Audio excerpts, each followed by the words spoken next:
চা কেমন হয়েছে মা? চায়ের কথা ছাড়ো বড় বউ, তোমাদের বিয়ের 2 বছর পার হয়ে গেল, এখনো তুমি সুখবর দিতে পারোনি। আসলে মা, এবার আসল নকল করছো কেন? এই বছরেই তোমার দেওরেরও বিয়ে হয়ে যাবে। বাড়ির ছোট বউ এসে আগে সুখবর দিয়ে দিলে তোমার মূল্যটাই শেষ হয়ে যাবে। মা, এটা কোনো রকমের কম্পিটিশন নয়। যদি আমার জায়ের প্রথম সন্তান হয়ে যায় তাহলে আমি অনেক খুশি হব, এতে মূল্য শেষ হয়ে যাওয়ার কোনো ব্যাপার নেই মা। এসব শুধু মুখেরই কথা। আগে তোমাদের সম্পর্ক খারাপ হবে, তারপর আমার 2 ছেলের মধ্যেও সম্পর্ক খারাপ হয়ে যাবে। এভাবে আমাদের সংসারটাই ভেঙে যাবে। তাই আমি তোমাকে বলছি এইসব কথা ছেড়ে আগে ফ্যামিলি প্ল্যানিং করো। লতার বিয়ের 2 বছর পার হয়ে গেছে, কিন্তু এখনো সে মা হতে পারেনি। লতা এই নিয়ে খুব চিন্তিত ছিল এবং সবসময় তার স্বামী সুরেশকে নিয়ে ডাক্তারের কাছে যেত। একদিন লতা এবং তার স্বামী যখন ডাক্তারের কাছে ছিল। লতা ম্যাডাম, আপনার বিশেষ কোনো সমস্যা নেই, আপনারা ট্রাই করতে থাকুন, খুব তাড়াতাড়ি গুড নিউজ পেয়ে যাবেন। ডাক্তারবাবু, 2 বছর হয়ে গেছে কিন্তু এখনো কোনো লাভ হচ্ছে না। আরে লতা, ডাক্তারবাবু তো বলেছেন কোনো সমস্যা নেই, তাহলে তুমি এত চিন্তা করছো কেন? হ্যাঁ লতা, তুমি টেনশন করো না, ভালো খাবার খাও এবং ঠিকঠাক ভাবে রেস্ট নাও। তাছাড়া আমি কয়েকটা ওষুধ লিখে দিয়েছি, প্রতিদিন সেগুলো খাবে। কিছু সময় পর লতা এবং সুরেশ যখন বাড়ি ফেরে তখন লতার শাশুড়ি কাবেরী তাকে বলে, ডাক্তারের কাছে গিয়ে তো টাকাটা নষ্ট করে এলে। ডাক্তার কি বলেছে? তুমি কোনোদিন মা হতে পারবে নাকি সারা জীবন এভাবেই থাকবে? মা, আপনি এরকম করে বলছেন কেন? ডাক্তার আবার বলেছে যে আমার মধ্যে কোনো সমস্যাই নেই। সুরেশ, তুই আমার রুমে চল, তোর সঙ্গে আমার কিছু কথা রয়েছে। হ্যাঁ মা, তুমি চলো, আমি যাচ্ছি। এরপর সুরেশ তার মায়ের সঙ্গে সেখান থেকে চলে যায়। মা আবার তার ছেলেকে আমার বিরুদ্ধে করার চেষ্টা করবে। এরকম শাশুড়ি থাকার থেকে না থাকাই ভালো। এই বাড়ির পরিবেশে আমি বিরক্ত হয়ে যাচ্ছি। লতা দাঁড়িয়ে দাঁড়িয়ে এই সমস্ত কথা ভাবছিল। অপরদিকে তার শাশুড়ির রুমে। শোন সুরেশ, তুই জানিস তোর ছোট ভাইয়ের বিয়ে ঠিক হয়ে গেছে। 3-4 মাসের মধ্যেই বিয়ের দিন ফিক্সড হয়ে যাবে। তাই আমি তোকে বলছি, যদি তুই লতাকে ছেড়ে অন্য কাউকে বিয়ে করতে চাস তাহলে এখন বলে দে, পরে ছোট ভাইয়ের বিয়ের পর তোর দ্বিতীয় বিয়ে দিলে লোকজন খারাপ বলবে। মা, আমি জানি তুমি সবসময় নাতি নাতনি নিয়ে টেনশনে থাকো, কিন্তু লতা এতটা খারাপ নয় যে আমি তাকে ছেড়ে দ্বিতীয় বিয়ে করব। এটা ঠিক হবে না মা, আমি এরকম করতে পারবো না। ঠিক ভুল ওসব আমি কিচ্ছু জানি না। আমি শুধু এটা জানি যে আমার 2 ছেলের জীবনে যেন আনন্দ থাকে। এই লতা থাকলে তুই কখনোই সুখী হতে পারবি না বাবা। আরে মা, তুমি একটু ভালো কথা বলো। বিয়ের মাত্র 2 বছর হয়েছে, তুমি এখন থাকতে এসব কথা বলা শুরু করে দিয়েছো। আমি নিজের অভিজ্ঞতা থেকেই এসব কথা বলছি। তুই যখন বিয়ে করতে চাস না তাহলে করিস না, কিন্তু পরে তোকে অনেক আফসোস করতে হবে। এরপর সুরেশ নিজের রুমে চলে যায়। আবার মায়ের কাছে গিয়ে আমার নালিশ শুনছিলে তো? আরে লতা, ওইসব কথাগুলো আমি এক কান থেকে শুনে অন্য কান থেকে বার করে দিই। তুমি তো জানো আমি শুধু তোমাকে নিয়ে ভাবি। তুমি এত টেনশন করো না, ডাক্তার তোমাকে চিন্তা করতে বারণ করেছে। এই বাড়িতে কিভাবে টেনশন ফ্রি হয়ে থাকবো? সকালে তোমার মা নানা রকম কথা বলতে থাকে, কিছু সময় পর তার বান্ধবীরা এসে আবার উল্টোপাল্টা করে কথা বলে যায়। তোমার এই ঝগড়ুটে বোনটাও কম নয়, বিয়ে করে শ্বশুরবাড়ি যাওয়ার পরেও আমার পেছনেই লেগে থাকে। অনেক হয়েছে লতা, তুমি তাদেরকে নিয়ে চিন্তা করা বন্ধ করো এবং নিজের ফিউচার নিয়ে ভাবো। তারা আমাকে ভাবার সময় দেবে তবেই তো আমি ভাববো। এভাবে চলতে থাকলে চিন্তায় চিন্তায় আমি পাগল হয়ে যাব। সুরেশ এবং লতার মধ্যে বেশিরভাগ সময় এরকম ছোটখাটো ঝগড়া হতেই থাকতো। ঝগড়ার কারণে মাঝে মাঝে তারা 1 থেকে 2 সপ্তাহ একে অপরের থেকে অনেক দূরে দূরে থাকতো, যেটা তাদের বাচ্চা না হওয়ার আরো একটি কারণ ছিল। এইরকমই একদিন কাবেরী দেবী যখন তার 2 ছেলের সঙ্গে হলরুমে বসেছিল, এমন সময় পণ্ডিত মশাই বাড়িতে আসেন এবং ছোট ছেলে রজতের বিয়ের তারিখের কথা বলেন। হ্যাঁ পণ্ডিত মশাই, মেয়েটার সঙ্গে ফিক্স করে দিন। সেই মেয়েটা বেশি পড়াশোনা করেনি, তাই আমার সমস্ত কথা সে শুনবে। বড় বউয়ের মতো মুখের উপরে কথা বলবে না। কিন্তু মা, বৌদির মতো কোনো শিক্ষিত মেয়ে হলে বেশি ভালো হতো। আমি ঠিক বলছি তো দাদা? সে তোকে কি বলবে? শিক্ষিত মেয়ে এসে তার জীবনটাই খারাপ করে দিয়েছে। লতা তাকে যেরকম বলে সে সেভাবেই কাজ করে। কিন্তু তোর বিয়ে আমি দেব, তুই দেখিস আমি তোর জন্য কত ভালো বউ নিয়ে আসবো। ঠিক আছে মা, তোমার যেমন ইচ্ছা আমি তাতেই রাজি।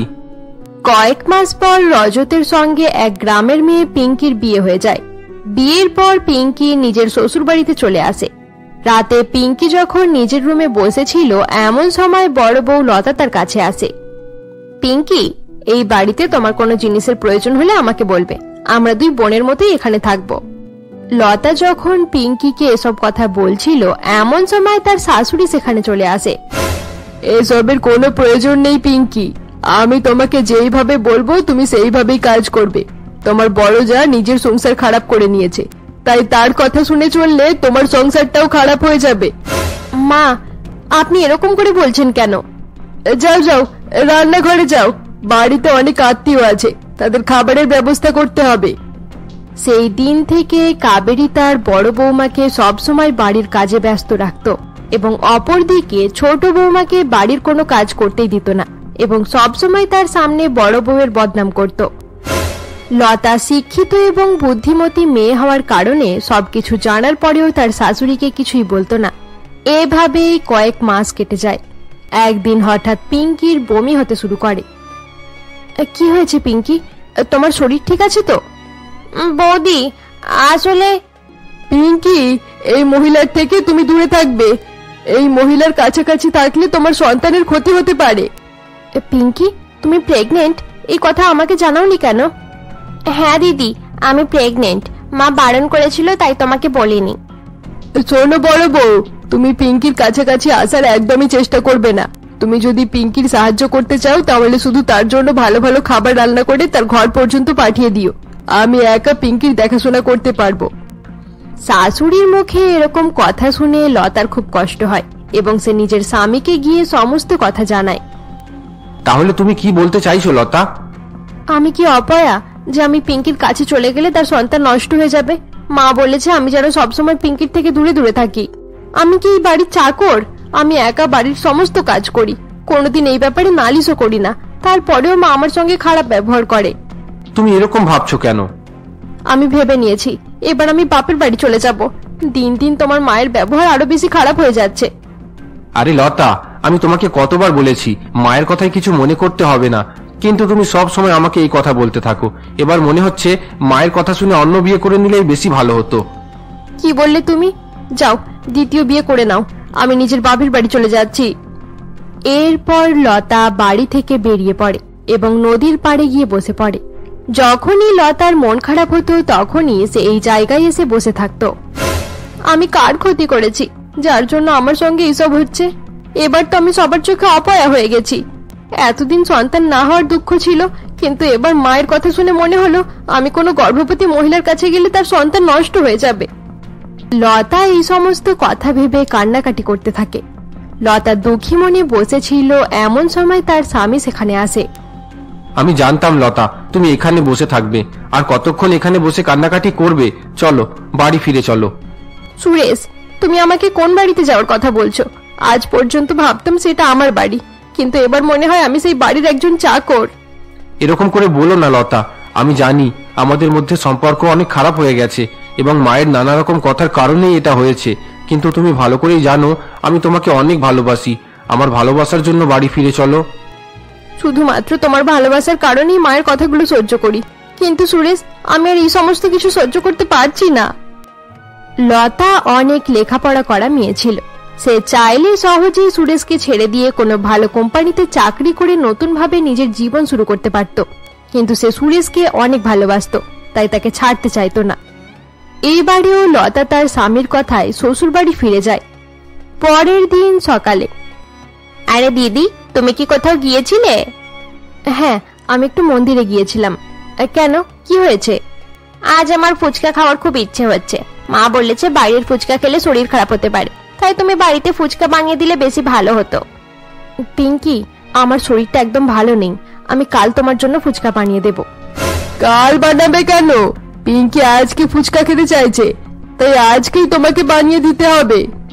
শাশুড়ির মুখে এরকম কথা শুনে লতার খুব খারাপ লাগে, কিন্তু সে শাশুড়ির মুখে কিছু বলতে পারে না।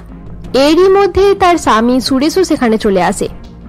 সুরেশকে দেখে লতা ভাবে হয়তো সুরেশ এই ব্যাপারে কিছু একটা বলবে, কিন্তু সেও একইভাবে চুপ করে রুমের ভেতরে চলে যায়।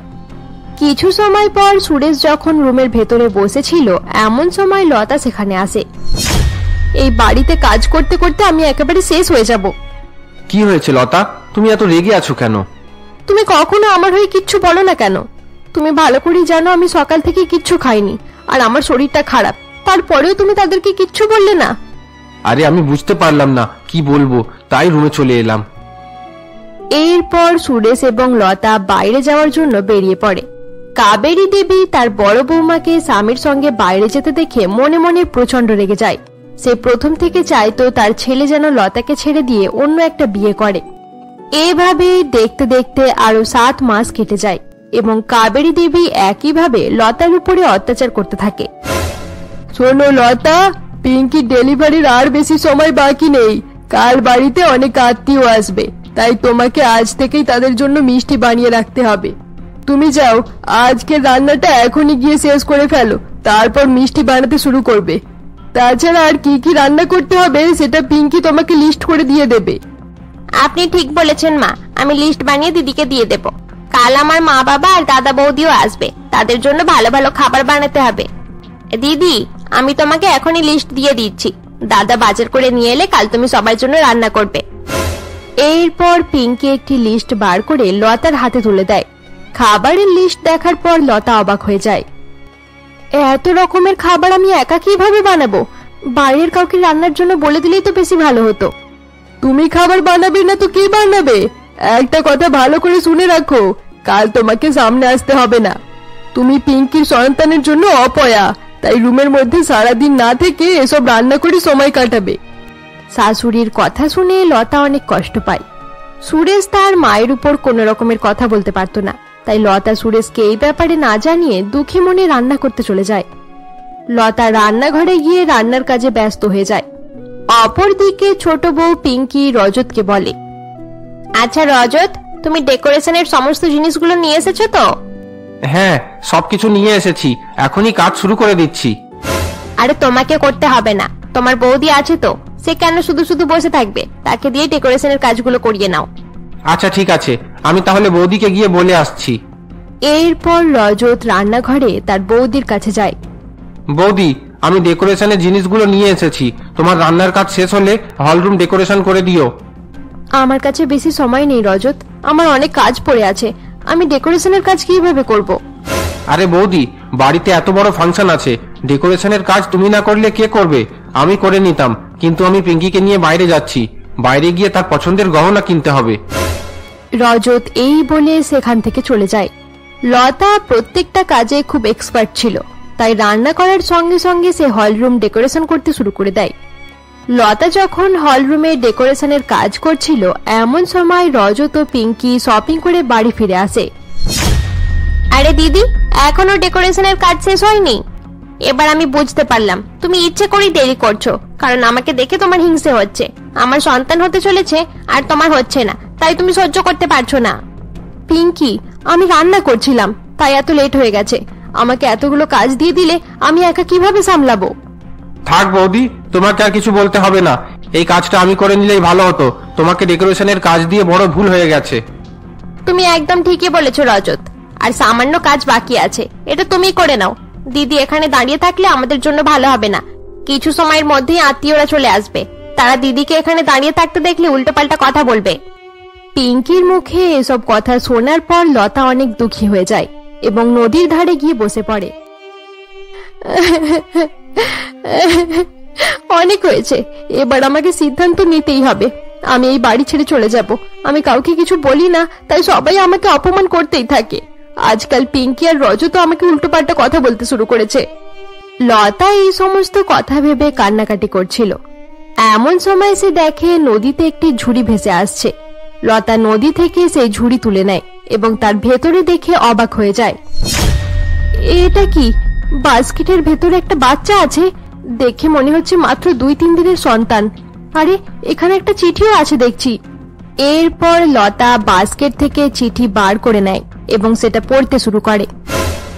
আমি এই শিশুর অভাগী মা। আমার ইচ্ছা থাকলেও আমি পৃথিবীর সামনে এই শিশুকে আনতে পারবো না। আমার শিশুকে যে পাবেন দয়া করে তাকে নিজের সন্তানের মতো মানুষ করবেন। আজ থেকে আমার মেয়ে আপনার হলো। এরপর লতা চিঠি রেখে দেয় এবং কন্যা সন্তানটিকে নিজের কোলে তুলে নেয়। ঈশ্বর, এ তোমার কেমন বিচার? আমি এতদিন থেকে সন্তান চাইছি, কিন্তু আমার সন্তান হলো না। কিন্তু যেই মহিলা সন্তান চায় না তার সন্তান হলো, আর সেই বাচ্চা মেয়েটিকে নদীর জলে ভাসিয়ে দিল। লতা সেই বাচ্চা মেয়েটিকে কোলে নিয়ে দাঁড়িয়েছিল। এমন সময় তার স্বামী সেখানে আসে। লতা, তুমি এখানে কি করছো? আরে, তোমার কোলে এই শিশু কিভাবে এলো? সুরেশ, আমি জানি না এটা কার সন্তান। কেউ নদীর জলে একে ভাসিয়ে দিয়েছিল। শিশুর সঙ্গে আমি এই চিঠিটাও পেয়েছি, তুমি একবার পড়ে নাও। এবার আমি কি করব কিছুই বুঝে উঠতে পারছি না। তোমার যেটা ভালো মনে হয় সেটাই করো লতা। আমার ইচ্ছে করছে আমি একে নিজের সঙ্গে নিয়ে যাই আর নিজের সন্তানের মতো মানুষ করি, কিন্তু আমাদের সমাজ কোনোদিনও এই কাজের অনুমতি দেবে না। লতা এবং সুরেশ কথা বলছিল, এমন সময় এক সন্ন্যাসী সেখানে আসে। বালিকা, আমি লক্ষ্য করেছি তুমি প্রতিদিন মন্দিরে আসো এবং এখানে এসে কান্নাকাটি করো। ভেবে নাও এটা ঈশ্বরের দিক থেকে তোমার জন্য উপহার। এবার এই শিশুকে তুমি ভালো করে মানুষ করবে। আমি এটাই বলবো যে এই শিশুটিকে নিজেদের শিশু মনে করে তোমরা মানুষ করো, বাকি তোমাদের ইচ্ছা। সন্ন্যাসী এই বলে সেখান থেকে চলে যায়। এরপর সুরেশ এবং লতা সেই কন্যা সন্তানকে নিয়ে বাড়ি ফিরে আসে। তারা যখন বাড়ি ফিরে সেই সময় বাড়িতে ফাংশন চলছিল। লতাকে সেখানে আসতে দেখে তার শাশুড়ি বলে, আরে লতা, তোমাকে আমি বারবার বারণ করেছিলাম, তুমি কেন এখানে এলে? অপয়া মেয়ে কোথাকার! মা, আপনি এখানে দেখুন। এটা আবার কার শিশু? কোথা থেকে তুলে এনেছো? মা, আমি এই বাচ্চাটিকে নদীর থেকে পেয়েছি। পণ্ডিত মশাই বলেছেন ঈশ্বর এই শিশুকে আমাদের জন্যই পাঠিয়েছে। আমি আর সুরেশ এই মেয়েটির বাবা মা হয়ে একে মানুষ করতে চাইছি। প্রথম কথা হলো এটি একটা নোংরা মেয়ে, আর দ্বিতীয় কথা হলো কোনো নোংরা বাবা মায়েরই সন্তান। এটাকে এই বাড়িতে রাখতে হবে না, যেখান থেকে পেয়েছো সেখানেই ফেলে এসো। কাবেরী যখন লতাকে উল্টোপাল্টা কথা বলছিল, এমন সময় পিঙ্কির মাও লতার অপমান করতে শুরু করে দেয়। এই বাচ্চাটার বাবা মায়ের ঠিকানা নেই, নিশ্চয়ই কোনো নোংরা পরিবেশের সন্তান। 2 মাস পর আমার মেয়ের সন্তান হবে। এই বাচ্চাটা এখানে থাকলে দুজনে একসঙ্গে খেলাধুলা করবে, এটা আমি কখনই হতে দেব না। তাছাড়া এই মেয়ে যত বড় হবে নিজের আসল বাবা মায়ের মতো নোংরা মেয়ে তৈরি হবে।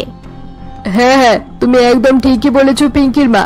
আজকাল অনেক রকমেরই রোগ বেরিয়েছে। এই বাচ্চাটার কোনো রোগ থাকলে বাকি সবার হয়ে যেতে পারে।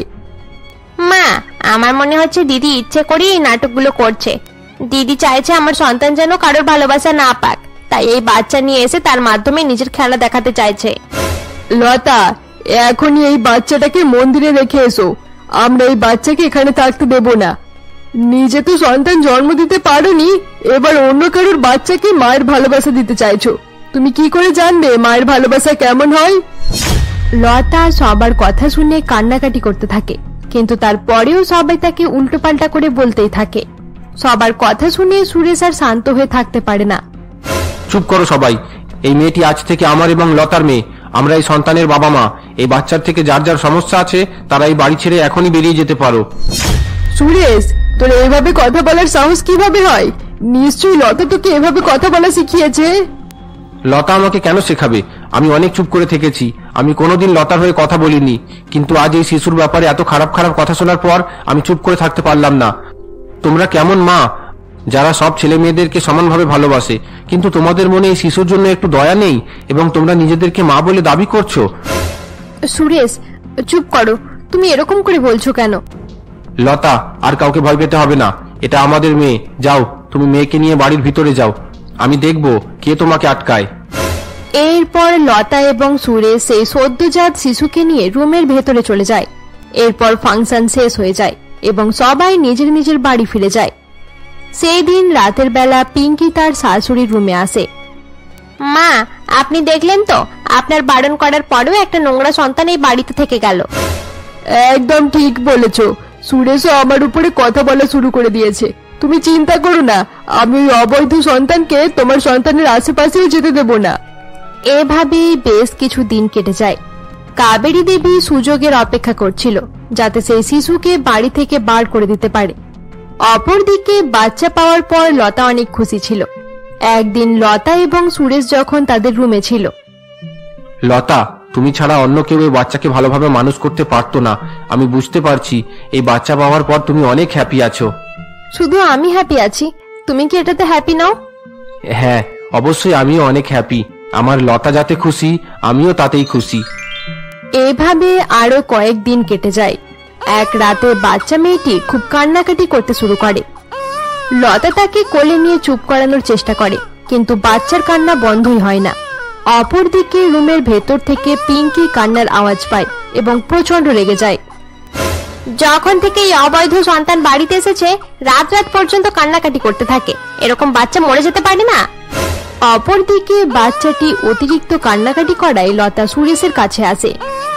দেখো না সুরেশ, আমাদের মেয়ে তখন থেকে কান্নাকাটি করেই চলেছে, মোটেই চুপ করছে না।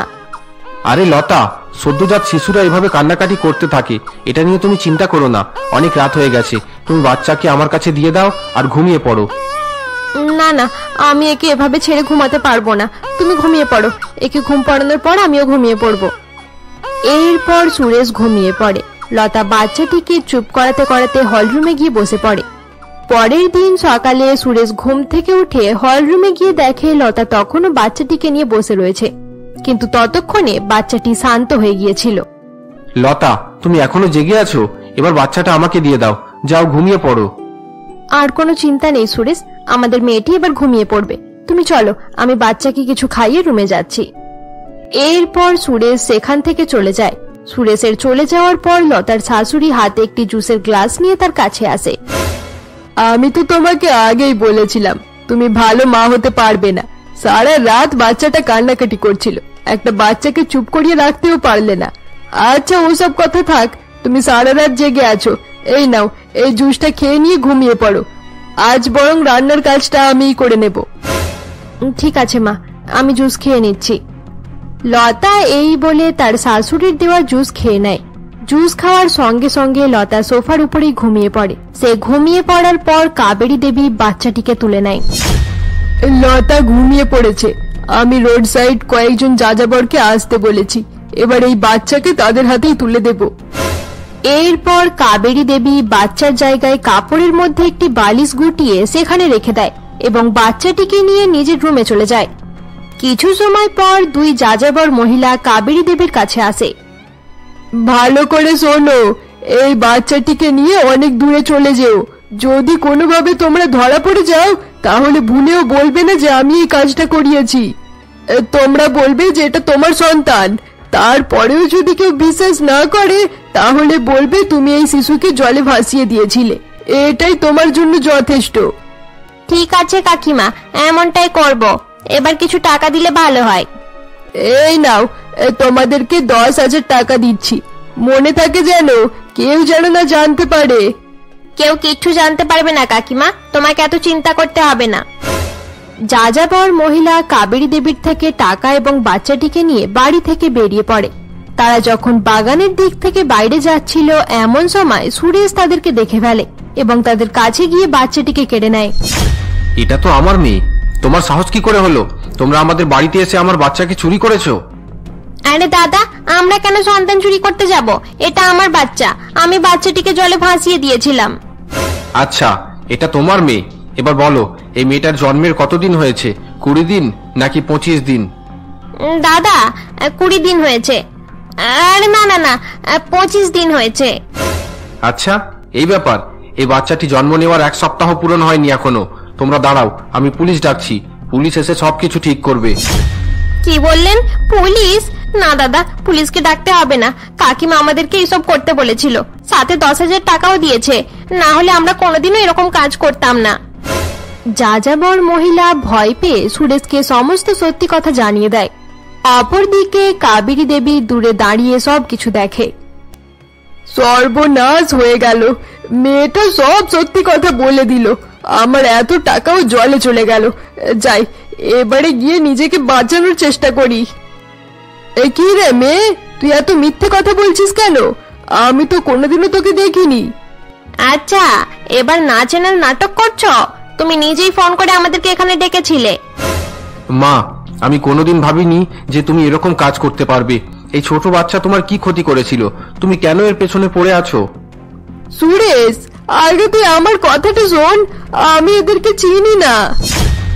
সুরেশ আর কোনো কথা না বলে বাচ্চাটিকে নিয়ে বাড়ির ভেতরে চলে আসে। কিছু সময় পর লতার জ্ঞান ফিরে আসে। লতা তখনও ঝিমিয়েছিল।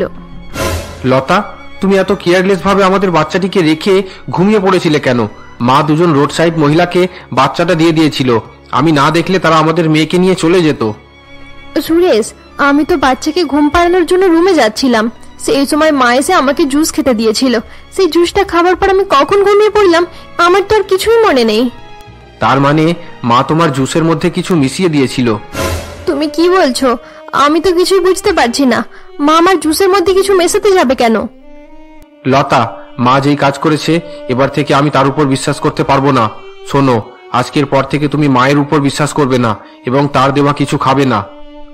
এরপর সুরেশ লতাকে সমস্ত কথা জানিয়ে দেয়। সবকিছু শোনার পর লতা বলে, সুরেশ, আমার অনেক ভয় করছে, চলো আমরা এই বাড়ি ছেড়ে অন্য কোথাও চলে যাই। এখানে থাকা আমাদের আর একদমই ঠিক হবে না। আজ মা এরকম করেছে, কাল যদি পিঙ্কি আর তোমার ভাই এরকম কিছু করে তাহলে কি হবে? হ্যাঁ, এটা হতে পারে, কিন্তু আমি এই বাড়ি ছেড়ে কোথাও যেতে পারবো না লতা। বাবা প্রথম থেকে চাইতো আমরা দুই ভাই যেন একসঙ্গে থাকি, তাই আমি এই বাড়ি ছাড়তে পারবো না। আমাকে ক্ষমা করে দাও লতা, কিন্তু তোমাকে এবার থেকে সাবধানে থাকতে হবে। ঠিক আছে, আমি সাবধানে থাকবো। সেই দিনের পর থেকে সুরেশ তার মায়ের সঙ্গে কথা বলা বন্ধ করে দেয়। কাবেরী দেবী যখনই সুরেশের সঙ্গে কথা বলতে আসতো, সুরেশ তাকে এক কথায় উত্তর দিয়ে সেখান থেকে চলে যেত। এরকমই একদিন কাবেরী দেবী এবং পিঙ্কি যখন হলরুমে বসেছিল। মা, আমার ডেলিভারির সময় হয়ে এসেছে, আপনি এখনো সেই অবৈধ বাচ্চাটিকে বাড়ি থেকে বার করেননি কেন? আমি আর কি করব পিঙ্কি, আমার বড় বৌমা একটা কলঙ্ক। নিজের থেকে সন্তান জন্ম দিতে পারেনি, তাই মন্দির থেকে বাচ্চা কুড়িয়ে এনেছে। আমি নিজের ছেলের কাছে একবার ধরা পড়ে গেছি, সে আমার সঙ্গে কথা বলা বন্ধ করে দিয়েছে। তাহলে কি আমার সন্তান সেই অবৈধ সন্তানের সঙ্গে মানুষ হবে? না পিঙ্কি, আমি এত সহজে হার মানবো না। তুমি আমার উপর ভরসা রাখো, আমি কোনো একটা উপায় বার করবই। এভাবেই কয়েকদিন কেটে যায় এবং পিঙ্কি একজন পুত্র সন্তানের জন্ম দেয়। পিঙ্কি পুত্র সন্তানের জন্ম দেওয়ায় তার শাশুড়ি এবং স্বামী অনেক খুশি হয়ে যায়। এরপর পিঙ্কির মা কাবেরী দেবীকে ফোন করে। আরে দিদি, আপনার স্বপ্ন পূরণ হয়ে গেল। আমার মেয়ে পুত্র সন্তানের জন্ম দিয়েছে, সে আপনাকে নাতি দিয়েছে। আপনি একদম ঠিক কথা বলেছেন।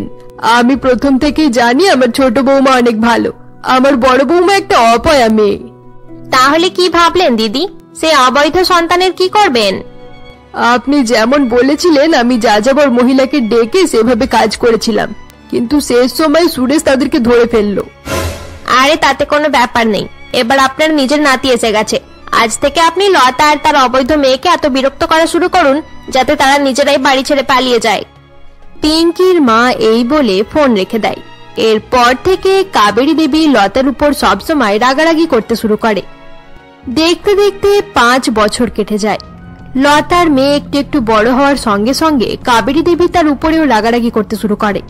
সে পিঙ্কির ছেলেকে নতুন নতুন খেলনা এনে দিত এবং লতার মেয়েকে সবসময় বকাবকি করে তাড়িয়ে দিত।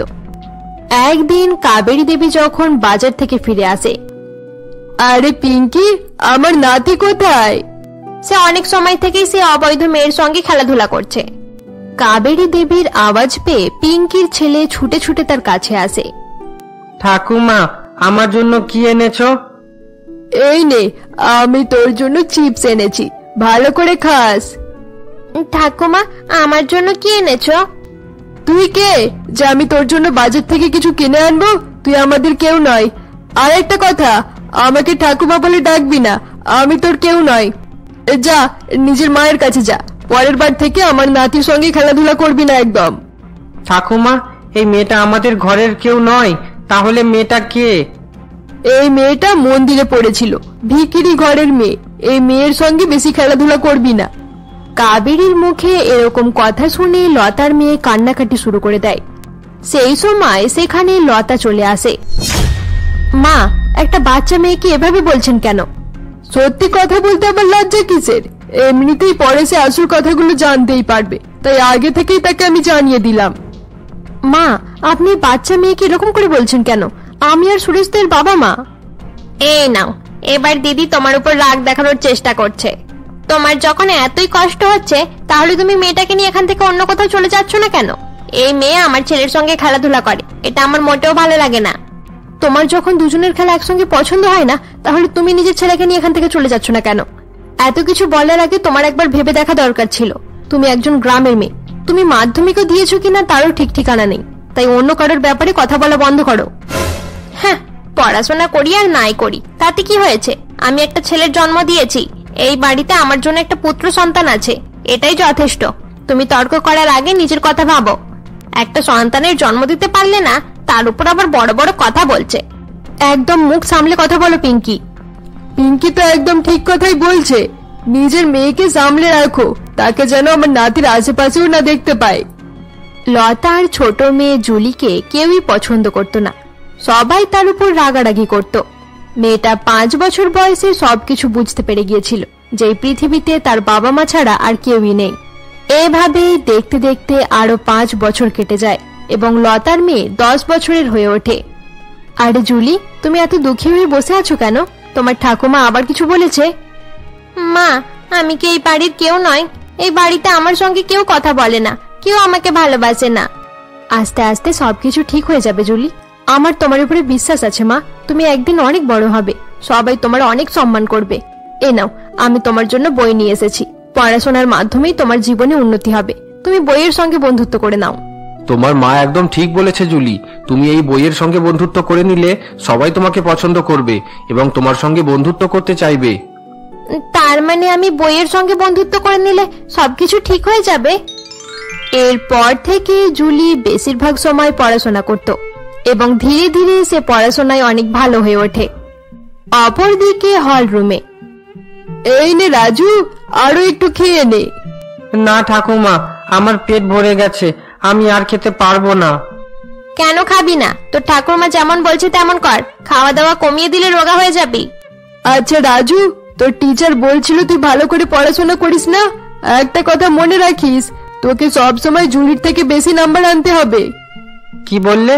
আমাকে জুলি থেকে বেশি নাম্বার পেতে হবে? এটা কোনোদিন সম্ভব নয় ঠাকুমা। সে সব সময় বই নিয়ে পড়ে থাকে, সে সব কিছু জানে, এমনকি সে আমাদের টিচারের থেকে বেশি জানে। সে পড়াশোনায় ভালো, তাতে কি হয়েছে? তুইও ভালো করে পড়াশোনা করতে শুরু করে দে।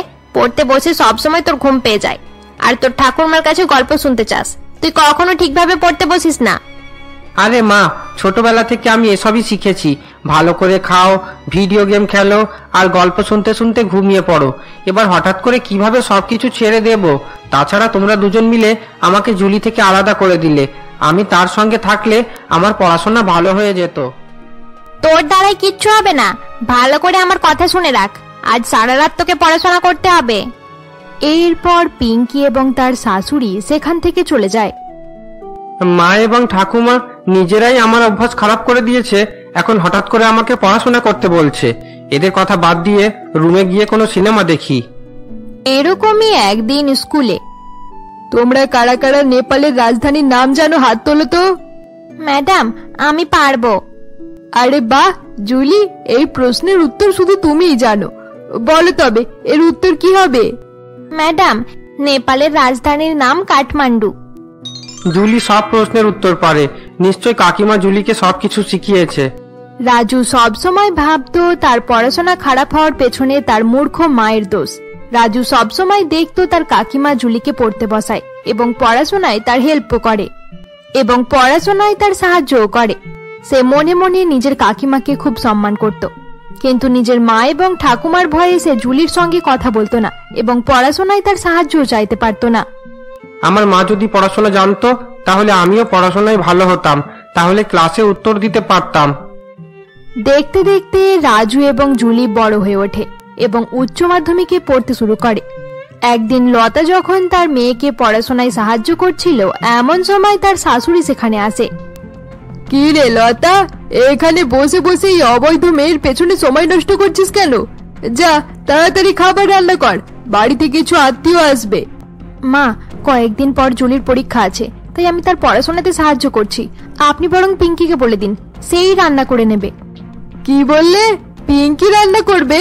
সে রান্না করলে রাজুর পড়াশোনা কে দেখবে? তুমি বেশি কথা না বলে গিয়ে রান্নাটা করো। রাজু আবার কখন পড়াশোনা করে? তাছাড়া পিঙ্কি ঝগড়া করা ছাড়া আর কিছুই পারে না। সে কিভাবে রাজুকে পড়াশোনা করাতে সাহায্য করবে? এই জুলিকে নিয়ে তুই বড্ড অহংকার করিস। খুব তাড়াতাড়ি তোর অহংকার শেষ হয়ে যাবে। আমার নাতি রাজু ভালোভাবে পড়াশোনা করা শুরু করে দিয়েছে। দেখিস আমার রাজু কিভাবে জুলিকে পেছনে ফেলে দেয়। রাজু যদি সত্যি সত্যি ভালো পড়াশোনা করে তাহলে আমি অনেক খুশি হব মা। আমিও চাই সে পড়াশোনাতে অনেক ভালো হোক। এবার আপনি যান, না হলে জুলির পড়া খারাপ হয়ে যাবে। ফালতু কথা বলে বন্ধ করো তো, চুপচাপ এখান থেকে চলো আর রান্না করো। এখানে কি হচ্ছে মা? লতা প্রতিদিন রান্না করে, আজ পিঙ্কিকে বলে দাও, সে রান্না করে দেবে। এবার তুইও চলে এসেছিস, বেশি লতার সাপোর্ট করতে হবে না। মা, আমি লতার স্বামী, আমি যে কোনো অবস্থায় তার সঙ্গে থাকবো। লতা যখন বলে দিয়েছে আজ সে রান্না করবে না, তাহলে সে করবে না। এবার তুমি এখান থেকে চলে যাও। আচ্ছা, এই ব্যাপার, ঠিক আছে, আমি চলে যাচ্ছি। এরপর কাবেরী সেখান থেকে চলে যায় এবং পিঙ্কিকে গিয়ে সমস্ত কথা বলতে থাকে। ওই অবৈধ মেয়েটার জন্য লতার এত অহংকার। লতা আমার ছেলেকে আমার বিরুদ্ধে করে দিয়েছে। এবার আমিও দেখছি ওই জুলি কিভাবে নিজের পরীক্ষা দেয়। মা, আমি তো প্রথম থেকেই বলেছিলাম এই মেয়েটাকে আমাদের বাড়িতে রাখা ঠিক হয়নি, কিন্তু আপনি আমার কথা শোনেননি। এবার দেখুন তার জন্য আমার ছেলের মাথার উপর কত চাপ পড়ছে। আপনি তাড়াতাড়ি কিছু একটা করুন যাতে সে পরীক্ষা না দিতে পারে। তুমি ঠিক বলেছো বৌমা, আমাকেই কিছু একটা করতে হবে। একদিকে জুলি পরীক্ষার জন্য দিনরাত পড়াশোনা করতে থাকে, অপরদিকে রাজু পড়াশোনা বন্ধ করে সারাদিন সিনেমা দেখে এবং ভিডিও গেম খেলে সময় কাটাতে থাকে। রাজু ভালো করেই জানতো যে সে যতই পড়াশোনা করে নিক না কেন ভালো নাম্বার আনতে পারবে না। এরকমই একদিন। ম্যাডাম, আমি আপনাদের কারেন্টের বিল নিয়ে এসেছি। 2 মাস থেকে আপনাদের কারেন্টের বিল দেওয়া হয়নি। এখনই 2 মাসের বিল একসঙ্গে দিয়ে দিন, না হলে আপনাদের কারেন্ট কেটে দেওয়া হবে। আচ্ছা, এই ব্যাপার, আমিও এটাই চাই। 15-20 দিনের জন্য আমাদের কারেন্ট কেটে দাও। আরে, এটা তো আজব মহিলা। সে হয়তো ভাবছে আমি মজা করছি। ঠিক আছে, আমি তাহলে কারেন্টের লাইন কেটে দেব। এরপর ইলেকট্রিশিয়ান সেখান থেকে চলে যায়। 3 দিন পর জুলি এবং রাজুর উচ্চ মাধ্যমিক পরীক্ষা শুরু হওয়ার ছিল, কিন্তু কাবেরী দেবী বাড়ির কারেন্ট কানেকশন কেটে দিয়েছিল। এরপর দুপুর বেলায়, মা দেখো না কত দেরি হয়ে গেল, এখনো কারেন্ট আসছে না। আমি গরমে ভালোভাবে পড়াশোনা করতে পারছি না। তাছাড়া রাতেও যদি কারেন্ট না আসে তাহলে কি করে পড়াশোনা করব? বিনা কারণে তো কোনোদিনই এত সময় পর্যন্ত কারেন্ট যায় না। তাছাড়া মা বলছিল ইনভার্টারটাও খারাপ হয়ে গেছে। না মা, ইনভার্টার খারাপ হয়নি। আমি এইমাত্র দেখলাম ঠাকুরমা সবার রুম থেকে ইনভার্টারের কানেকশন কেটে দিয়ে রাজুর রুমে লাগিয়ে দিয়েছে। কি, তো ঠাকুমা এরকম করেছে? এরপর লতা তার মেয়েকে নিয়ে শাশুড়ির কাছে আসে এবং তাকে সমস্ত কথা জানায়। আমি যা করেছি একদম ঠিকই করেছি। কারেন্ট না থাকলে আমার নাতির পড়াশোনা করতে খুব অসুবিধে হবে, তাই ইনভার্টারের কানেকশন রাজুর রুমে থাকবে। কিন্তু মা, আমার মেয়ের পড়াশোনার কি হবে? এই মেয়ে আমার কেউ নয়, তাই আমি একে নিয়ে ভাবি না। তোর মেয়ের কি হবে এবার সেটা তুই ভাব। আচ্ছা মা, জুলি যদি রাজুর সাথে রাজুর রুমে পড়াশোনা করে তাহলে তার কোনো সমস্যা হবে না? খবরদার লতা, এই মেয়েটা যেন আমার ছেলের কাছাকাছিও না যায়। এই মেয়েটা আমার ছেলের রুমে যাওয়ার যোগ্য নয়। কিন্তু পিঙ্কি, দুজনে একসঙ্গে পড়াশোনা করলে রাজুর জন্য ভালোই হবে। আচ্ছা, এবার বেশি বুদ্ধি করে নিজের মেয়েকে আমার ছেলের ঘরে পাঠানোর চেষ্টা করছো। আমি সব বুঝতে পারছি। মা, আপনি দেখছেন তো? লতার অনেক চেষ্টার পরেও তারা জুলিকে রাজুর রুমে যেতে দেয় না। এরপর লতা জুলিকে নিয়ে নিজের রুমে ফিরে আসে। মা, এইচএস পরীক্ষা অনেক ইম্পর্টেন্ট। এবার আমি পড়াশোনা কিভাবে করব? তোর বাবাও তো অফিসের কাছে বাইরে গেছে, 1 সপ্তাহ পর বাড়ি ফিরবে। আমাদের কারেন্ট কেন গেছে সেটাও তো বুঝতে পারছি না। অপরদিকে রাজু যখন নিজের রুমে বসে ভিডিও গেম খেলছিল, এমন সময় তার মা এবং ঠাকুমা সেখানে আসে। রাজু, তুই যাতে জুলির থেকে বেশি নাম্বার আনতে পারিস তার জন্য আমরা বাড়ির কারেন্ট অফ করে তোর রুমে ইনভার্টার লাগিয়ে দিয়েছি। এবার উচ্চ মাধ্যমিক পরীক্ষায় তোকে তার থেকে বেশি নাম্বার আনতে হবে। তোমরা জানো না তোমরা কি বলছো। আমি যদি সারা বছরও পড়াশোনা করি তবুও সে পড়াশোনা না করে আমার থেকে বেশি নাম্বার পেয়ে যাবে। এটার কারণ হলো কাকিমা অনেক শিক্ষিত মহিলা। কাকিমা ভালো করে জানে কঠিন পরিস্থিতিতে কিভাবে থাকা দরকার। কিন্তু তোমরা দুজন এটা বুঝতে পারবে না। সারাদিন শুধু ঝগড়া করতে থাকো। ঝগড়া ছাড়া তোমরা কিছু পারো না। অপরদিকে লতার রুমে, জুলি তুই এখন থাকতেই পড়াশোনা শুরু করে দে। অন্ধকার হলে তখন কোনো একটা ব্যবস্থা করা যাবে। তুই চিন্তা করিস না, আমি পড়াশোনাতে তোর সাহায্য করব। আচ্ছা ঠিক আছে মা। এরপর থেকে জুলি সকালে সূর্য ওঠার সঙ্গে সঙ্গে পড়তে বসে পড়ত। সে সারাদিন নিজের মায়ের সঙ্গে বসে মন দিয়ে পড়াশোনা করত এবং সন্ধ্যাবেলায় খাওয়া দাওয়ার পর ঘুমিয়ে পড়ত। অপরদিকে রাজু নিজের রুমের দরজা বন্ধ করে সারাদিন সিনেমা দেখতেই ব্যস্ত ছিল। শেষমেশ তাদের পরীক্ষার দিন চলে আসে। আরে সুরেশ, তুমি তো বলেছিলে 1 সপ্তাহ পর আসবে, মাত্র 3 দিনে চলে এলে কেন? তুমি বলছিলে বাড়িতে কারেন্ট নেই এবং জুলির পড়াশোনা করতে অসুবিধা হচ্ছে, তাই তাড়াতাড়ি চলে এলাম। আসার সময় আমি ইলেকট্রিসিটি অফিসেও গিয়েছিলাম। তুমি জানো, মা ইচ্ছা করে 2 মাসের কারেন্টের বিল দেয়নি এবং তাদের লোকের সঙ্গে কথা বলে কারেন্ট কেটে দিয়েছে। জুলির পড়াশোনা খারাপ করার জন্য মা এসব করেছে। মা কিভাবে এটা করতে পারলো? সত্যি সে খুব বাজে মহিলা। লতা এবং সুরেশ নিজেদের মধ্যে কথা বলছিল। অপরদিকে জুলি তৈরি হয়ে পরীক্ষা দিতে যাওয়ার সময় জানালা থেকে সমস্ত কথা শুনে ফেলে। আমি যখন ছোট ছিলাম তখন থেকেই সবাই আমার পেছনে পড়েছিল, এখনো কেউ ভালো হয়নি। এবার আমিও দেখব কে আমার পড়াশোনা খারাপ করতে পারে।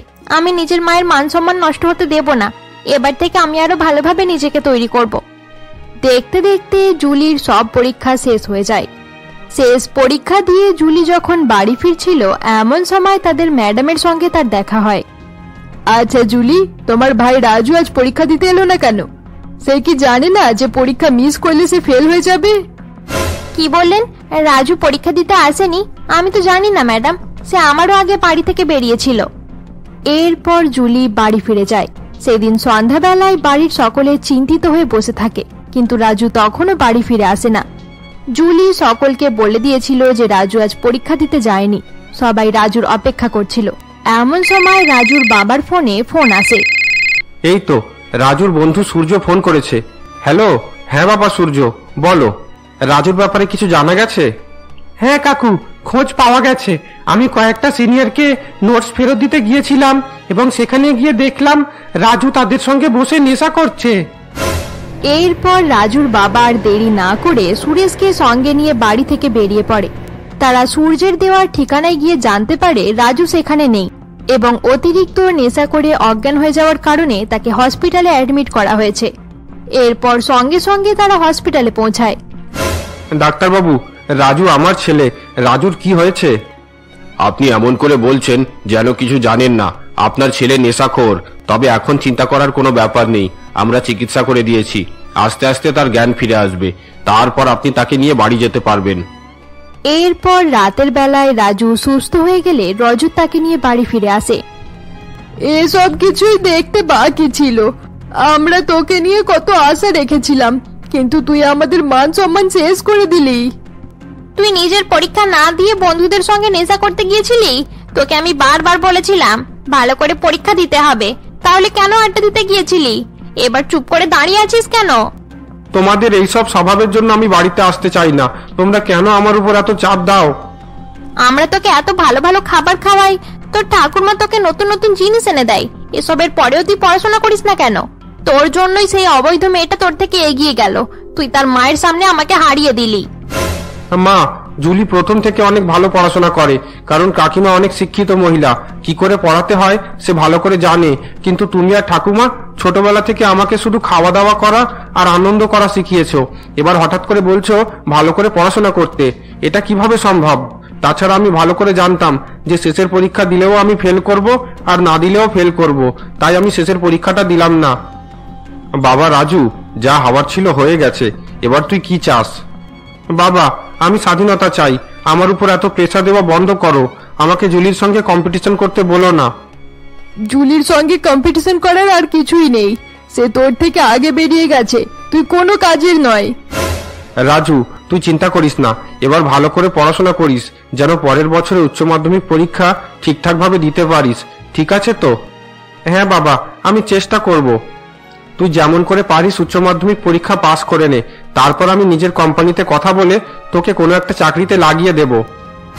নিজে তো একটা ছোটখাটো চাকরি করছো, এবার চাইছো আমাদের ছেলেটাও তোমার মতো ছোটখাটো কাজ করে নিজের জীবন কাটাক। শোন রাজু, আমি তোকে আবার বলছি, পরের বছর ভালো নাম্বারই উচ্চ মাধ্যমিক পাস করতে না পারলে আমি তোকে বাড়ি থেকে বার করে দেব। এরপর থেকে সবাই আরো ভালোভাবে রাজুর খেয়াল রাখতে শুরু করে। রাজুর মা সবসময় তাকে পড়াশোনার কথা বলতে থাকে। অপরদিকে জুলি উচ্চ মাধ্যমিক পরীক্ষার রেজাল্টের অপেক্ষা করছিল। জুলি, সকাল সকাল উঠে কি লিখছো? মা, আমি একটা ইম্পর্টেন্ট কাজ করছি। আমি বিদেশি ইউনিভার্সিটিতে স্কলারশিপের জন্য অ্যাপ্লাই করছি। আরে আগে রেজাল্ট আউট হতে দে, তাছাড়া বিদেশে স্কলারশিপের জন্য বেশি নাম্বার পেতে হবে। মা, তুমি অনেক বেশি চিন্তা করো। তুমি নিজের মেয়েকে অনেক যোগ্য বানিয়ে দিয়েছো। আমি সব কিছু করতে পারি, তুমি চিন্তা করো না। কয়েকদিন পর উচ্চ মাধ্যমিকের রেজাল্ট আউট হওয়ার পর জানা যায় জুলি শুধুমাত্র তাদের স্কুলেই নয় বরং তাদের রাজ্যে টপ করেছে। জুলির বাবা মা এটা দেখে অনেক খুশি হয়। জুলি, তোর জন্য আজ আমি অনেক হ্যাপি। তুই আমাদের সম্মান অনেক বাড়িয়ে দিয়েছিস। তোকে নিজের মেয়ে বলতে আমার অনেক গর্ব হচ্ছে। হ্যাঁ জুলি, তুই আমাদের জীবনের সবচেয়ে দামি জিনিস।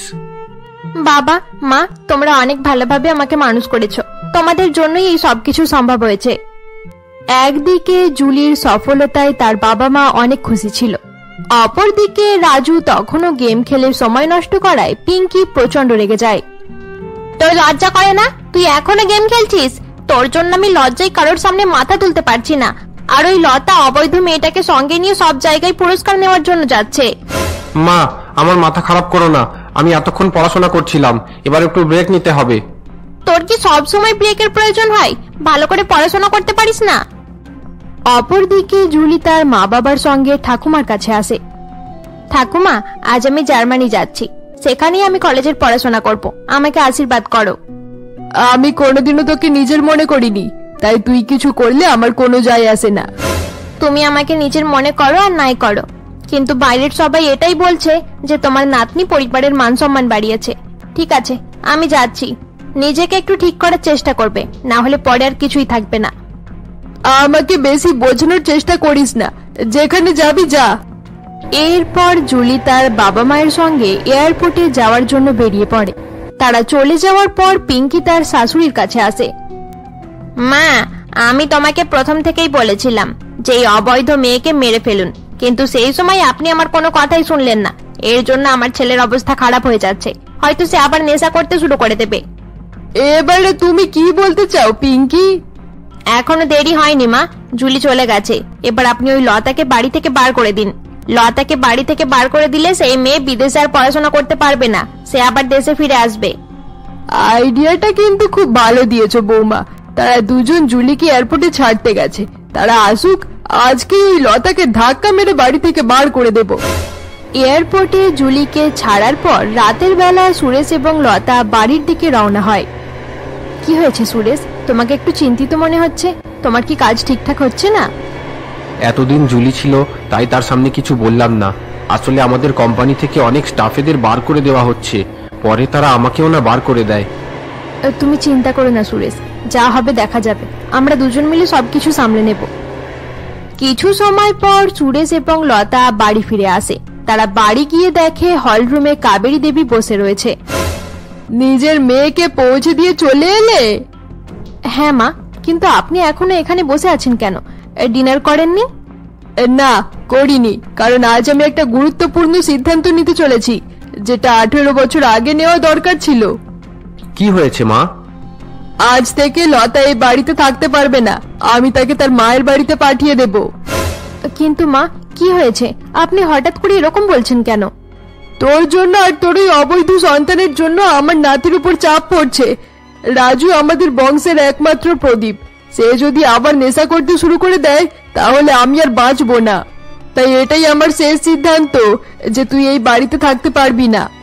মা, তুমি যখন ভাবছো যে লতা এই বাড়ি ছেড়ে চলে গেলে রাজুর চাপ কমে যাবে এবং সে ভালোভাবে পড়াশোনা করতে শুরু করে দেবে, তাহলে ঠিক আছে, আমি এখনই লতাকে তার মায়ের বাড়ি চলে যেতে বলবো, আর সাথে আমিও চলে যাব। তুই কেন যাবি? আমার বউ যেখানে থাকবে আমিও তার সঙ্গে সেখানেই থাকবো।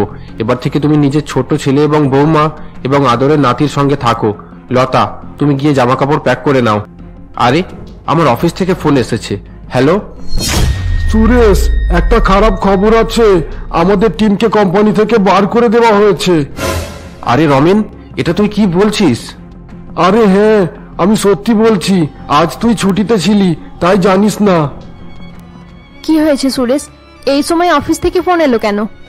যেটার ভয় পাচ্ছিলাম সেটাই হয়েছে লতা। আমাদের টিমের সবাইকে কাজ থেকে বার করে দেওয়া হয়েছে। এবার আমাকে অন্য চাকরি দেখতে হবে। নিজের মায়ের কথা না শুনে এই অপয়া মেয়ের সঙ্গে থাকলে এটাই হবে। মা, অন্তত এই সময় এরকম কথা বলা বন্ধ করো। এবার আমার চাকরিটাও নেই। আমি লতার সঙ্গে গিয়ে বাইরে কোথায় থাকবো? আমাকে কয়েকদিনের সময় দাও। নতুন চাকরি পাওয়ার সঙ্গে সঙ্গে আমি আর লতা এখান থেকে চলে যাব। বললেই হয়ে গেল? আমরা তোমাদেরকে বসিয়ে বসিয়ে খাওয়াতে পারবো না। মা, একটা কথা ভালো করে শুনে রাখুন, এই লতার জন্য আমার ছেলের এই অবস্থা হয়েছে। এবার তারা নিজের মেয়েকে বিদেশে পাঠিয়ে এখানে বসে আমার স্বামীর টাকায় খাবে? এটা আমি একদমই সহ্য করতে পারবো না। পিঙ্কি, তুমি এরকম করে বলছো কেন? যখন রজত পড়াশোনা করতো তখন সুরেশ বাড়ির খরচ চালাতো, তখন তো কোনোদিনও আমি এরকম করে বলিনি। তাহলে তুমি আজকে সব কথা বলছো কেন? ওসব কথা আমি শুনতেও চাই না। মা, তুমি এদেরকে কিছু বলছো না কেন?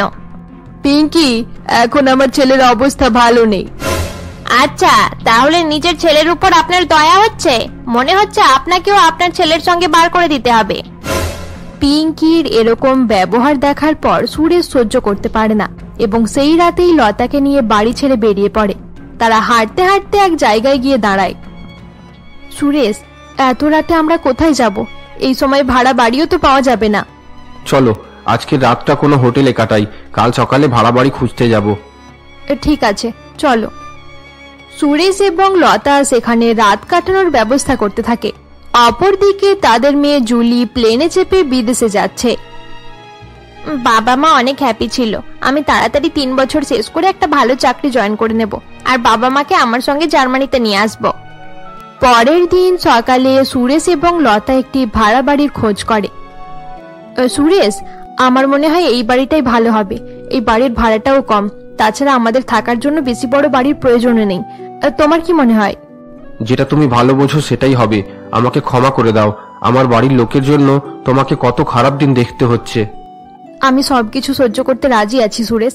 আমার মেয়ের জীবন ভালো হয়ে গেলেই হলো। সে নিজের পড়াশোনা শেষ করে একটা ভালো চাকরি পাক, তাতেই আমি শান্তি পাবো। আচ্ছা ঠিক আছে, তুমি কিন্তু জুলিকে আমাদের বাড়ি ছেড়ে দেবার কথা জানাবে না। সে অনেক কষ্ট পাবে। আমি চাই না সে নিজের পড়াশোনা ছেড়ে আবার ইন্ডিয়া ফিরে আসুক। ঠিক আছে, আমি তাকে জানাবো না। লতা এবং সুরেশ নিজেদের মধ্যে কথা বলছিল, এমন সময় জুলির ফোন আসে। হ্যালো মা, আমি জার্মানি পৌঁছে গেছি, এবার হোস্টেলে যাব। আচ্ছা, বাবা কি করছে? তোর বাবা? আসলে আমি জানি, বাবা ঘুম থেকে উঠে বাড়ির বাগানে পায়চারি করছে, তাই তো? হ্যাঁ হ্যাঁ, তুই ঠিকই বলছিস। আচ্ছা মা, রাজু পড়াশোনা করছে তো, নাকি আমি বিদেশ চলে আসার পর সে আবার বন্ধুদের সঙ্গে পার্টি করতে ব্যস্ত? আরে না না জুলি, সে ভালোভাবেই পড়াশোনা করছে। মনে হচ্ছে এবার সবকিছু ঠিক হয়ে যাবে। তুই এইসব কথা ছাড়, নিজের পড়াশোনায় ভালো করে মন দিবি। তোকে কিছু একটা করে দেখাতে হবে। ওসব নিয়ে তুমি চিন্তা করো না মা, তোমরা শুধু ভালোভাবে নিজেদের খেয়াল রাখো। অপরদিকে কাবেরী দেবী বাজার করতে যাওয়ার সময় বড় বউয়ের কথা ভাবতে শুরু করে। লতা যতদিন বাড়িতে ছিল ততদিন আমাকে বাড়ির কোনো কাজই করতে হয়নি, কিন্তু সে যেতে না যেতেই পিঙ্কি আমাকে বাড়ির কাজে লাগিয়ে দিয়েছে। এবার আমাকেই বাজার করতে যেতে হচ্ছে। আরে কাবেরী, কি ব্যাপার? আজ তুমি বাজার করতে এলে যে? লতা এলো না কেন? নিশ্চয় নিজের মেয়ের বিদেশে যাওয়ার জন্য সে আনন্দে লাফালাফি করছে। সত্যি, জুলি মেয়েটা অনেক ট্যালেন্টেড। ভাগ্যবান মানুষেরাই এরকম মেয়ে পায়। পার্বতী, এবার তুমি চলে যাও, হয়তো তোমার দেরি হয়ে যাচ্ছে। কাবেরী দেবী এই বলে বাজার নিয়ে বাড়ির দিকে রওনা হয়ে যায়। যেখানে যাই শুধু জুলি আর জুলি, অবৈধ মেয়ে কোথাকার। কাবেরী এসব কথা ভাবতে ভাবতে বাড়ির দিকে যাচ্ছিল, এমন সময় একটি গাড়ি এসে তাকে ধাক্কা মেরে দেয়। আরে, এটা তো জুলির ঠাকুরমা, যে মেয়েটা আমাদের রাজ্যে টপ করেছে তার ঠাকুমা। চলো চলো, তাড়াতাড়ি মহিলাটিকে হাসপাতালে ভর্তি করে আসি। এরপর কয়েকজন মিলে কাবেরী দেবীকে হসপিটালে অ্যাডমিট করে দেয়। কাবেরী দেবীর জ্ঞান ফেরার পর তার ছোট ছেলে এবং বৌমা তার সঙ্গে দেখা করতে আসে। একটা কাজ করতে বলেছিলাম, সেটাও করতে পারলেন না। এবার কি সব কাজ আমাকেই করতে হবে? আরে পিঙ্কি, এখন মায়ের অবস্থা ভালো নেই, তুমি এসব কথা বলছো কেন? তুমি চুপ করো তো। এবার মায়ের চিকিৎসার জন্য টাকা কোথা থেকে আসবে? পিঙ্কি, তুমি বাইরে যাও, এখন মায়ের সামনে এসব কথা বলা ঠিক নয়। আমি এখানেই থাকবো। আমি জানি আমি চলে যাওয়ার পর মা তোমার কাছে আমার বদনাম করবে। এমনিতেই তোমার মা সবসময় তোমার দাদার সামনে তোমার বৌদির বদনাম করতো। মায়ের উপর একদম বিশ্বাস নেই। তুমি চুপ করো, আমাকে মায়ের সঙ্গে কথা বলতে দাও। মা, এই অ্যাক্সিডেন্ট কিভাবে হলো? কারা তোমাকে এখানে নিয়ে এলো? আমি অনেক সময় থেকে রাস্তায় পড়েছিলাম, কেউ আমার সাহায্য করছিল না, কিন্তু সবাই যখন জানতে পারলো আমি জুলির ঠাকুমা, তখন তারা আমাকে হসপিটালে অ্যাডমিট করে দিয়ে গেল। তুমি ঠিক বলেছো মা, জুলি আমাদের নাম উজ্জ্বল করে দিয়েছে। অফিসেও সবাই আমাকে টপার জুলির কাকা বলে ডাকে। ছোটবেলা থেকে সবাই তার উপর অনেক অত্যাচার করেছে, তারপরেও সে বিদেশে পড়াশোনা করতে গেছে। আর অপরদিকে আমার ছেলে, তাকে আদর দেওয়ার পরেও সে কোনো কাজ করে না। সেই অবৈধ মেয়ের প্রশংসা করা বন্ধ করো তো, তার জন্যই আমার ছেলের এরকম অবস্থা হয়েছে। তোমার ছেলের যা অবস্থা হয়েছে তার জন্য তুমি এবং মা দায়ী। তোমরা রাজুকে এমনভাবে মানুষ করেছো যে সে আর ভালো হতে পারছে না। বৌদি জুলিকে কত ভালোভাবে মানুষ করেছে। তুমি ফালতু কথা বলা বন্ধ করো। এই বছরের উচ্চ মাধ্যমিক পরীক্ষায় আমার ছেলে খুব ভালো রেজাল্ট করবে, তুমি দেখে নিও। ঠিক আছে, দেখা যাক কি হয়। কয়েকদিন পর কাবেরী দেবী সুস্থ হয়ে বাড়ি ফিরে আসে। অ্যাক্সিডেন্ট হওয়ার পর থেকে কাবেরী দেবী ভালোভাবে হাঁটাচলা করতে পারতো না এবং বাড়ির কোনো কাজ করতে পারতো না। এরপর থেকে পিঙ্কি তার সঙ্গে অনেক বেশি খারাপ ব্যবহার করত। অপরদিকে বড় ছেলে এবং লতাও নিজেদের জীবনে অনেক পরিশ্রম করছিল। সুরেশ, নতুন কোম্পানি থেকে কোনো ইমেল এলো? আরে লতা, বেশিরভাগ কোম্পানি নতুন নতুন লোকেদের কাজে নিচ্ছে যাতে কম টাকাতে কাজ করানো যেতে পারে। আমার তো 20 বছরের এক্সপিরিয়েন্স আছে, তাই আমাকে কাজে রাখলে বেশি টাকা দিতে হবে। এটা ভেবে কেউ কাজ দিতে চাইছে না। আচ্ছা সুরেশ, যদি তোমার খারাপ না লাগে তাহলে আমি কাজের জন্য অ্যাপ্লাই করব। আমি তো এমকম করেছি, কোনো একটা জায়গায় অ্যাকাউন্টেন্সির কাজ পেয়ে যেতে পারি। এদিকে তুমি নিজের কাজ খোঁজা চালু রাখবে। না লতা, তোমাকে কাজ করতে হবে না। বিয়ের পর থেকে তুমি অনেক পরিশ্রম করেছো, সকলের কাছে অনেক অপমানিত হয়েছো। আমি তোমাকে কাজ করতে দেব না, আমার খুব খারাপ লাগবে। আরে সুরেশ, আমার জন্য তুমি সব থেকে বেশি ইম্পর্টেন্ট। তুমি সবসময় আমাকে ভালোবাসা দিয়েছো আর আমার জন্য নিজের বাড়ি ছেড়ে দিয়েছো। তোমার আর জুলির জন্য আমি সমস্ত রকমের কষ্ট সহ্য করতে পারবো সুরেশ। তাছাড়া আমি প্রথম থেকেই চাইতাম যখন আমার মেয়ে বড় হয়ে যাবে আমি চাকরি করব। সত্যি তোমার সঙ্গে আমি জিততে পারবো না। ঠিক আছে, তুমি নিজের চাকরির জন্য অ্যাপ্লাই করে দাও।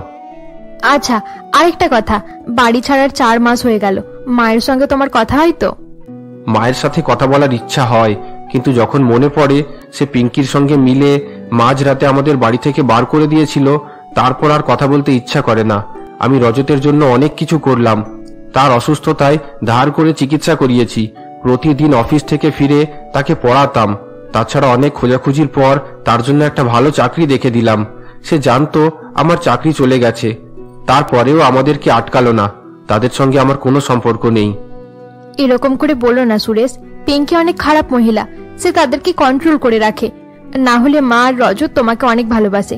হয়তো তারা রাজুর উচ্চ মাধ্যমিক পরীক্ষা নিয়ে ব্যস্ত আছে, না হলে অবশ্যই তোমার সঙ্গে দেখা করতে আসতো। আমার বিশ্বাস রাজুর পরীক্ষা শেষ হলে তারা দেখা করতে আসবে। অপরদিকে পিঙ্কিদের বাড়িতে, রাজু সত্যি করে বল, তোর উচ্চ মাধ্যমিক পরীক্ষার পড়াশোনা কেমন চলছে? তুমি সারাদিনে বারবার একটাই প্রশ্ন করতে থাকো কেন? আমি এই জন্য জিজ্ঞাসা করছি যে এবারেও যদি তুই ফেল করিস তাহলে আমি তোকে বাড়ি থেকে বার করে দেব, যেভাবে লতা আর তার স্বামীকে বার করেছিলাম। তুমি তো শুধু এইসবই জানো, কিভাবে ঝগড়া করতে হয়, কিভাবে মানুষকে বাড়ি থেকে বার করে দিতে হয়। এসব ছাড়া তুমি আর কিছুই পারো না। যখন কাকিমা বাড়িতে ছিল তখন কত ভালো ভালো খাবার খেতাম, কিন্তু তুমি ভালো করে রান্নাও করতে পারো না। তুই কি সবসময় খারাপ কথাই চিন্তা ভাবনা করিস? তোকে যদি সেই মহিলা এত ভালো লাগে তাহলে সেখানে গিয়ে থাকতে শুরু কর, এখানে আর থাকতে হবে না। পিঙ্কি এই বলে রাজুর রুম থেকে বেরিয়ে পড়ে। অপরদিকে হল রুমে বসে রজত সমস্ত কথা শুনতে পায়।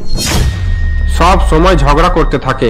রাজু সত্যি সত্যি লতা বৌদির কাছে চলে গেলে ওটাই তার জন্য ভালো হবে, সেখানে ভালোভাবে পড়াশোনা করতে পারবে। অপরদিকে রাজুও তার ঘরে বসে এসব কথাই ভাবছিল। মা যেতে যেতে একদম ঠিক কথা বলেছে। আমি যদি কাকিমার কাছে গিয়ে থাকতে শুরু করি তাহলে ভালো ভালো খাবার খেতে পাবো এবং আমাকে রোজ রোজ উল্টোপাল্টা কথাও শুনতে হবে না। অপরদিকে পিঙ্কি প্রত্যেক দিনই কাবেরী দেবীর উপর বকাঝকা করায় সে বুঝতে পেরে যায় যে লতা ভালো বৌমা ছিল। আমার লতা অনেক ভালো ছিল, আমি তার উপর অনেক অত্যাচার করেছি। এই পিঙ্কির কথাই তাদেরকে বাড়ি থেকে বারও করে দিয়েছি। আমার ইচ্ছে থাকলেও নিজের ছেলেকে ফোন করে তার সাথে কথা বলতে পারছি না। আমি কিভাবে তার সঙ্গে কথা বলবো? তারা কোনোদিনও আমাকে ক্ষমা করবে না। কাবেরী দেবী তার রুমে বসে এসব কথা ভাবছিল। অপরদিকে বিদেশে জুলি যখন তার এক বন্ধু বিক্রমের সঙ্গে বসেছিল। আরে জুলি, কত সহজে আমাদের ফার্স্ট ইয়ার কমপ্লিট হয়ে গেল, তাই না? তুমি একদম ঠিক বলেছো। আর মাত্র 2 বছর, তারপর আমি ইন্ডিয়া গিয়ে নিজের বাবা মায়ের সঙ্গে থাকবো, না হলে তাদেরকে এখানে নিয়ে চলে আসবো। আচ্ছা জুলি, তুমি তো নিজের বাবা মাকে অনেক ভালোবাসো, তারা যদি আমাদের রিলেশনে রাজি না হয় তাহলে তুমি কি আমাকে ছেড়ে দেবে? তুমি জানো না বিক্রম, আমার বাবা মা আমাকে অনেক ভালোবাসে। তোমার ব্যাপারে জানার পর তারা কোনোদিন তোমাকে অস্বীকার করবে না, তারা তোমাকেও ভালোবাসতে শুরু করবে। তাছাড়া তারাও লাভ ম্যারেজ করেছিল, তাই আমাদের লাভ ম্যারেজ তাদের কোনো সমস্যা হবে না। অপরদিকে ইন্ডিয়াতে সুরেশ যখন তার রুমে বসে ল্যাপটপে কোনো কাজ করছিল, এমন সময় লতা সেখানে আসে। সুরেশ, একটা গুড নিউজ আছে। কিরকম গুড নিউজ? আমি চাকরি পেয়ে গেছি সুরেশ। আজ থেকে তোমাকে আর চিন্তা করতে হবে না, আমি সবকিছু সামলে নেব। এবার তুমি ঠান্ডা মাথায় নিজের জব খোঁজো। আচ্ছা ঠিক আছে, এবার আমি বাজার করতে যাচ্ছি। আমিও তোমার সঙ্গে যাব। এখানে বসে বসে বিরক্ত হয়ে গেছি, একটু বাইরে থেকে ঘুরে আসা যাবে। এদিকে সুরেশ লতা বাজার করতে যাওয়ার জন্য বেরিয়ে পড়ে। অপরদিকে পিঙ্কিদের বাড়িতে। পা ঠিক হয়ে যাওয়ার পরেও এখানে বসে বসে কি করছো? সারাদিন ঘরে বসে বসে খাওয়া দাওয়া এবার ছেড়ে দাও, বাড়ির কাজে আমাকে সাহায্য করা শুরু করো। ঠিক আছে, আমাকে বাজারের ব্যাগটা দাও, আমি বরং বাজার করে আসি। আচ্ছা ঠিক আছে, কিন্তু লক্ষ্য রাখবে, এবারে যদি হাত পা ভেঙে বাড়ি ফেরো তাহলে আমি খাবারের মধ্যে বিষ মিশিয়ে একেবারেই তোমাকে শেষ করে ফেলবো। এরপর কাবেরী দেবী তার বৌমায়ের কাছ থেকে বাজারের ব্যাগ নিয়ে বাজার করতে বেরিয়ে পড়ে। ছি ছি ছি ছি, কিরকম বৌমা! লতা কোনোদিন জোর আওয়াজে আমার সঙ্গে কথা বলতো না, কিন্তু এই মেয়ে আমার মাথার উপরে উঠে নাচছে। এবারে লতার ব্যাপারে ভেবে দুঃখ পেয়ে কোনো লাভ হবে না, আমি নিজেই তাকে অপমান করে বাড়ি থেকে বার করে দিয়েছিলাম। কাবেরী এই সমস্ত কথা ভাবতে ভাবতে বাজারে গিয়ে সুরেশ এবং লতাকে দেখতে পায়। সুরেশ, লতা! আরে মা এখানে? মা আবার কবে থেকে বাজার করা শুরু করলো? আমি তো ভেবেছিলাম তোদের সঙ্গে দেখা হওয়ার আগেই আমি এই পৃথিবী ছেড়ে চলে যাব। আরে মা, আপনি এরকম করে বলছেন কেন? বাড়িতে সবকিছু ঠিক আছে তো? কিচ্ছু ঠিক নেই বৌমা। সেই পিঙ্কি এরকম মেয়ে, আমি আগে জানতে পারলে কোনোদিনও তাকে আমাদের বাড়িতে আসতেই দিতাম না। সে আমাদের জীবন খারাপ করে দিয়েছে। গত 6 মাস থেকে আমি বিছানা থেকে উঠতে পারছিলাম না। এরপর কাবেরী তার ছেলে এবং বৌমাকে সমস্ত কথা জানায়। মা, তুমি নিজেই পিঙ্কিকে এসব করা শিখিয়েছিলে, এবার পিঙ্কি সেই জিনিসগুলো তোমার সঙ্গেই করছে। তোরা দুজন আমাকে ক্ষমা করে দে, আমি নিজের কাজের জন্য অনেক দুঃখী। পারলে তোরা দুজন বাড়ি ফিরে আয়। মা, আমার মনে আপনার জন্য কোনো রাগ নেই, কিন্তু আমি সেই বাড়িতে যাব না, কারণ পিঙ্কির কথা আমি আর সহ্য করতে পারবো না। হ্যাঁ মা, বাড়ি ছেড়ে আমরা অনেক সুখে আছি, আমরা সেই বাড়িতে যাব না। কাবেরী তার ছেলে এবং বৌমাকে বাড়ি ফেরার জন্য রাজি করাতে পারে না এবং নিজে বাড়ি ফিরে যায়। বাড়ি গিয়ে কাবেরী যখন দুঃখী হয়ে হলরুমে বসেছিল, এমন সময় পিঙ্কি তার কাছে আসে। মা, আপনি রাজুকে কোথাও দেখেছেন? না, কোথাও দেখিনি, হয়তো কোনো বন্ধুর কাছে গেছে। তার সমস্ত বন্ধুকে ফোন করেছি, কিন্তু সে কোথাও নেই, জানি না কোথায় গেছে। কিছু সময় পর তার উচ্চ মাধ্যমিক পরীক্ষার রেজাল্ট বেরোবে। পিঙ্কি কাবেরী দেবীকে এসব কথা বলছিল, এমন সময় রজত হাতে একটি কাগজ নিয়ে সেখানে আসে। তোমার ছেলের পরীক্ষার রেজাল্ট অনেক আগেই বেরিয়ে গেছে, আমি সেটাই নিয়ে আসছি। আবার তোমার ছেলে ফেল হয়ে গেছে। কি বললে? ফেল হয়ে গেছে? সে তো সারাদিন পড়াশোনা করতো, তাহলে ফেল হয়ে গেল কেন? সে পড়াশোনা করতো না, সে শুধুমাত্র তোমাকে দেখানোর জন্য বই খুলে বসে থাকতো। তাছাড়া এবার ওসব কথা বাদ দাও, এবার খোঁজ করো সে কোথায় আছে। এরপর রজত এবং পিঙ্কি সমস্ত জায়গায় খোঁজাখুঁজি করে, কিন্তু রাজুকে তারা কোথাও খুঁজে পায় না। এরপর তারা ভাবে হয়তো রাতের সময় রাজু বাড়ি ফিরে আসবে, কিন্তু পরের দিন সকাল হয়ে গেলেও সে বাড়ি ফিরে আসে না। রজত, তুমি গিয়ে পুলিশ কমপ্লেন করে দাও, হয়তো আমাদের ছেলেকে কেউ কিডন্যাপ করেছে। পিঙ্কি, রাজু কোনো বাচ্চা ছেলে নয় যাকে কেউ কিডন্যাপ করে নেবে। সে 20 বছরের ছেলে, কেউ তাকে কিডন্যাপ করবে না। তাহলে তুমি কি বলতে চাইছো? আমরা এভাবে বসে থাকবো? সে ভালো করে জানতো সে পরীক্ষায় ফেল হয়ে যাবে, তাই কোথাও পালিয়ে গেছে। তবুও আমি পুলিশ স্টেশনে গিয়ে একবার এফআইআর করে আসছি। তাড়াতাড়ি যাও, আর দেরি করো না। জানি না আমার ছেলে কোন অবস্থায় রয়েছে। অপরদিকে রাজু কোনো এক বাড়ির ডাইনিং রুমে বসে নানা রকমের খাবার খাচ্ছিল। বাহ, খুব ভালো লাগলো। অনেকদিন পর এত ভালো ভালো খাবার খেলাম। এবার হজম করার জন্য কিছু খেয়ে নিলে 3-4 ঘন্টা পর্যন্ত ভালোভাবে ঘুম দেওয়া যাবে। রাজু খাওয়া দাওয়া করে সব কথা ভাবতে থাকে। অপরদিকে পিঙ্কিদের বাড়িতে পিঙ্কি যখন দুঃখী হয়ে বসেছিল এমন সময় তার শাশুড়ি সেখানে আসে। বৌমা, আমার মন বলছে রাজুকে খুব তাড়াতাড়ি খুঁজে পাওয়া যাবে। এবার গিয়ে তুমি বরং খাবারের ব্যবস্থা করো। হ্যাঁ, তুমি তো সবসময় খাওয়া দাওয়া নিয়েই কথা বলবে। যে নিজের ছেলেকে বাড়ি থেকে বার করে দিয়েছে সে কি করে বুঝবে মায়ের ভালোবাসা কি? এসব তুমি কি বলছো পিঙ্কি? আমি তোমার কথাতেই সুরেশকে বাড়ি থেকে বার করেছিলাম। তাকে বাড়ি থেকে বার করে আমি অনেক দুঃখী। তাকে বাড়ি থেকে বার করাটা আমার অনেক বড় ভুল হয়েছে। তুমি এই বাড়ির জন্য অপয়া। তুমি এখানে আছো বলি আমার স্বামী আর ছেলের কোনো রকমেরই উন্নতি হচ্ছে না। পিঙ্কি, আমি কাল থেকে কিচ্ছু খাইনি। এখনো পর্যন্ত না খেয়ে থাকলে যে কোনো সময় অসুস্থ হয়ে পড়তে পারি। আমাকে কিছু খেতে দাও। আমি তোমাকে কোনো কিছু খেতে দেব না। কোথা থেকে নিজের পা ভেঙে এসেছিলে? 6 মাস পর্যন্ত আমাকে একা বাড়ির সমস্ত কাজ করতে হয়েছে। তোমার জন্য আমি নিজের ছেলের দিকে লক্ষ্য দিতে পারিনি। তাই আমার ছেলে আবার ফেল করে গেছে আর বাড়ি ছেড়ে চলে গেছে। এবার তোমাকেও এই বাড়ি ছাড়তেই হবে।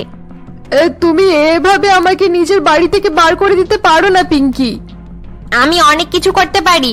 তোমার কপাল ভালো যে তুমি এতদিন পর্যন্ত বেঁচে রয়েছো। এরপর পিঙ্কি তার শাশুড়ির হাত ধরে বাড়ি থেকে বার করে দেয় এবং দরজা বন্ধ করে দেয়। পিঙ্কি, দরজা খুলে দাও। যা বলার আছে বাড়ির ভেতরে বলো। আমি সব কিছু সহ্য করে নেব। আমাকে এভাবে বাড়ির বাইরে দাঁড় করিয়ে দেখো না। এলাকার লোকেরা দেখে নিলে নানা রকমের কথা বলবে। তুমি তাড়াতাড়ি এখান থেকে চলে যাও, ওটাই তোমার জন্য ভালো হবে। তাড়াতাড়ি এখান থেকে চলে গেলে কেউ তোমাকে দেখতে পাবে না। আমি কোথায় যাব? ঈশ্বর, আমি লতার সঙ্গে অনেক খারাপ করেছিলাম, তাই আজ আমাকে তার শাস্তি পেতে হচ্ছে। কাবেরী তার বৌমাকে অনেক বোঝানোর চেষ্টা করে, কিন্তু পিঙ্কি বাড়ির দরজা খোলে না। শেষমেশ কাবেরী রাস্তার উপর গিয়ে ওঠে। কাবেরী রাস্তায় দাঁড়িয়ে ছিল এমন সময় তাদের প্রতিবেশী পার্বতী এক মহিলার সঙ্গে সেখানে আসে। আরে কাবেরী, তোমার বৌমা কি তোমার উপর রেগে আছে নাকি? তোমাকে বাড়ি থেকে বার করে দিল কেন? আসলে জানলা থেকে আমরা সবকিছুই দেখতে পাই। তুমি চাইলেও বাড়ির কথা লুকিয়ে রাখতে পারবে না। না না, সেরকম কোনো কথা নয় পার্বতী। আমার বৌমা শুধু একটু রেগে আছে। আরে তার ছেলে ফেল হয়ে গেছে, তার মানে কি সে তোমার উপর ডাকাডাকি করবে? আমি এটাই বলবো, তোমার এই বৌমা কোনোদিন লতার মতো হতে পারবে না। লতা শিক্ষিত মেয়ে ছিল, সে সবার সম্মান করত, কিন্তু এই মূর্খ মেয়েকে দেখো, নিজের শাশুড়িকেই বাড়ি থেকে বার করে দিল। এখনো দেরি হয়নি কাবেরী, তুমি লতার কাছে চলে যাও আর বাকি জীবন ভালোভাবে কাটাও। তার নিজের সন্তান নেই, কিন্তু সে অন্য কারোর সন্তানকে কত ভালোভাবে মানুষ করেছে। তুমি সবসময় বলতে তোমার বড় বৌমা অপয়া। সে নিজের মেয়েকে সফল করে তোমাদের মুখের উপর চুনকালি মাখিয়ে দিয়েছে। আমি অনেক বড় ভুল করে ফেলেছি পার্বতী। আমি লতাকে চিনতে পারিনি, তার উপর অনেক অত্যাচার করে তাকে বাড়ি থেকে বার করে দিয়েছিলাম। এবারে পিঙ্কি আমার সঙ্গে খারাপ ব্যবহার করছে। এবার কাবেরী দেবী খুব ভালোভাবে বুঝতে পেরেছিল লতা অনেক ভালো মেয়ে এবং তার কাছে ক্ষমা চেয়ে নেওয়াটাই ভালো হবে। এসব কথা ভাবতে ভাবতে কাবেরী লতাদের ভাড়া বাড়িতে পৌঁছায় এবং দরজা নক করতে শুরু করে। আরে এই সময় আবার কে এলো? যাই গিয়ে দরজাটা খুলে দেখি। আরে মা, আপনি এখানে? আমাকে ক্ষমা করে দাও বৌমা। আমি তোমাকে অপয়া বলতাম, কিন্তু তুমি অনেক ভালো মেয়ে। তোমার মতো ভালো বৌমা পাওয়া অনেক ভাগ্যের ব্যাপার। আরে মা, আপনি বাইরে দাঁড়িয়ে আছেন কেন? ভেতরে আসুন। এরপর কাবেরী দেবী বাড়ির ভেতরে গিয়ে দুঃখী হয়ে চেয়ারের উপরে বসে পড়ে। কি হয়েছে মা, আপনি এত চিন্তিত কেন? পিঙ্কি আপনাকে কিছু বলেছে? সে প্রথম থেকেই আমাকে নানা রকমের কথা বলেছে। আমি এতদিন থেকে তার কথা শুনে আসছি, কিন্তু আমার এখন সেই ক্ষমতা নেই যে আমি তার সঙ্গে ঝগড়া করব। তার মানে পিঙ্কি আপনাকেও ছাড়েনি? সে আপনার সঙ্গেও ঝগড়া করেছে? লতা, তোমার কাছে খাবার কিছু থাকলে আমাকে দাও। আমি কাল থেকে কিচ্ছু খাইনি, খুব জোরে খিদে পেয়েছে। মা, আপনি এরকম করে বলবেন না। তাড়াতাড়ি চলুন, আমি আপনাকে খাবার দিচ্ছি। এরপর লতা তার শাশুড়িকে নিয়ে ডাইনিং রুমে চলে যায় এবং তাকে অনেক রকমের খাবার খেতে দেয়। খাওয়া দাওয়া শেষ হলে তার শাশুড়ি বলে, বাহ, এতদিন পর ভালোভাবে খাওয়া দাওয়া করতে পারলাম। কতদিন এরকম ভালো ভালো খাবার খাওয়া হয়নি। ঠাকুমা, আমিও এখানে আসার পর ভালো ভালো খাবার খাচ্ছি। আরে রাজু, তুই এখানে আছিস? কাবেরী তার নাতি রাজুকে দেখে অবাক হয়ে যায়। এরই মধ্যে তার ছোট ছেলে রজত সেখানে চলে আসে। হ্যাঁ মা, রাজু কাল থেকে এখানে আছে। আমিও আজ বৌদির হাতের রান্না খেয়েছি, খুব ভালো লেগেছে। এসব কি হচ্ছে রজত? তুইও এইসবের মধ্যে আছিস? তাহলে কি করতাম মা? তুমি নিজেই সেই বাড়িতে ভালোভাবে থাকতে পারলে না, তাহলে আমরা সেখানে কিভাবে থাকতাম? হ্যাঁ ঠাকুমা, সেখানে থাকলে আমি পাগল হয়ে যেতাম, তাই কাল এখানে চলে এসেছি। বাবাও সকালে এখানে এসেছে। রাজু, তুমি এখন অনেক ছোট, তোমাকে বাড়ির এই সমস্ত কথাই থাকতে হবে না। তুমি চলো, আমি তোমাকে পরের বছরের পরীক্ষার জন্য পড়াবো। বৌদি, তোমার কাছে আমার একটা অনুরোধ আছে। তুমি রাজুকে এখানে রেখে তার পড়াশোনার দিকে লক্ষ্য রাখো। পিঙ্কি এই ব্যাপারে কিছু জানবে না। সে যখন নিজের ভুল বুঝতে পারবে, তারপর রাজু সেই বাড়িতে যাবে। তার আগে তাকে রাজুর ব্যাপারে জানাবো না। বাবা, যতদিন আমি উচ্চ মাধ্যমিক পরীক্ষায় পাস না হয়ে যাই, ততদিন আমি ওই বাড়িতে যাব না। আচ্ছা ঠিক আছে, ওইসব দেখা যাবে। কিন্তু রজত, তুমি এবার নিজের বাড়ি ফিরে যাও, না হলে পিঙ্কি অনেক চিন্তিত হয়ে যাবে। ঠিক আছে বৌদি, এবার আমি চলে যাচ্ছি। বাড়ি গিয়ে ছেলে হারিয়ে যাওয়ার অ্যাক্টিং করতে হবে। এরপর রাতের বেলা রজত বাড়ি ফিরে যায়। রজত বাড়ি গিয়ে দেখে পিঙ্কি সোফার উপরে বসে কান্নাকাটি করছে। রজত সবার আগে নিজের মায়ের ব্যাপারে জিজ্ঞাসা করে, আরে পিঙ্কি, মা কোথায়? মাকে দেখতে পাচ্ছি না কেন? আমি কি করে জানবো মা কোথায়? হয়তো সে নিজের নাতিকে খুঁজতে বেরিয়েছে। আমি কতবার করে বললাম কাল থেকে আপনি কিছু খাওয়া দাওয়া করেননি, আগে কিছু খাওয়া দাওয়া করে নিন, কিন্তু সে আমার কোনো কথাই শোনেনি আর নিজের নাতিকে খুঁজতে বেরিয়ে পড়েছে। আচ্ছা, তাহলে এই ব্যাপার? মা রাজুর খোঁজ করতে গেছে? আচ্ছা ওসব কথা ছাড়ো, আগে এটা বলো, আমার ছেলের ব্যাপারে কিছু জানা গেছে? না পিঙ্কি, জানা যায়নি। আমি পুলিশকে কমপ্লেন করে দিয়েছি। পুলিশ এমন ভাবে বলছিল যে রাজু হয়তো অন্য কোনো রাজ্যে চলে গেছে, তাকে খোঁজা অনেক মুশকিল হবে। তবুও আমি পুলিশকে বলে এসেছি তারা যেন ভালোভাবে একটু খোঁজ করে। কি, রাজু অন্য রাজ্যে চলে গেছে? আমার ছেলেকে বাড়ি ফিরিয়ে নিয়ে এসো, আমি তাকে ছাড়া থাকতে পারবো না। পিঙ্কি, তুমিও তো মাকে দাদা থেকে আলাদা করে দিয়েছিলে, তাদেরও হয়তো অনেক কষ্ট হয়েছিল। তুমিও কয়েকদিন পর্যন্ত এই কষ্ট সহ্য করে নাও। আমার মনে হয় তাড়াতাড়ি রাজুকে পেয়ে যাব। তাছাড়া তুমি তো এইমাত্র বললে মাও রাজুর খোঁজ করতে গেছে, তাহলে তাড়াতাড়ি রাজুকে পাওয়া যাবে। মানে হ্যাঁ হ্যাঁ। এইভাবেই কয়েক মাস কেটে যায়। রজত পিঙ্কিকে বলে দিয়েছিল যে রাজুর খোঁজ পাওয়া যাচ্ছে না। এসব কথা শুনে পিঙ্কি সবসময় কান্নাকাটি করত। বাড়িতে কেউই ছিল না যার সঙ্গে কথা বলে পিঙ্কি নিজের দুঃখ কম করতে পারবে। সে বাড়িতে একা হয়ে গিয়েছিল। অপরদিকে রাজু তার কাকিমার বাড়িতে থেকে পরীক্ষার জন্য প্রিপারেশন নিচ্ছিল। একইভাবে কাবেরীও তার বড় বৌমার বাড়িতে হাসি খুশিতেই দিন কাটাচ্ছিল।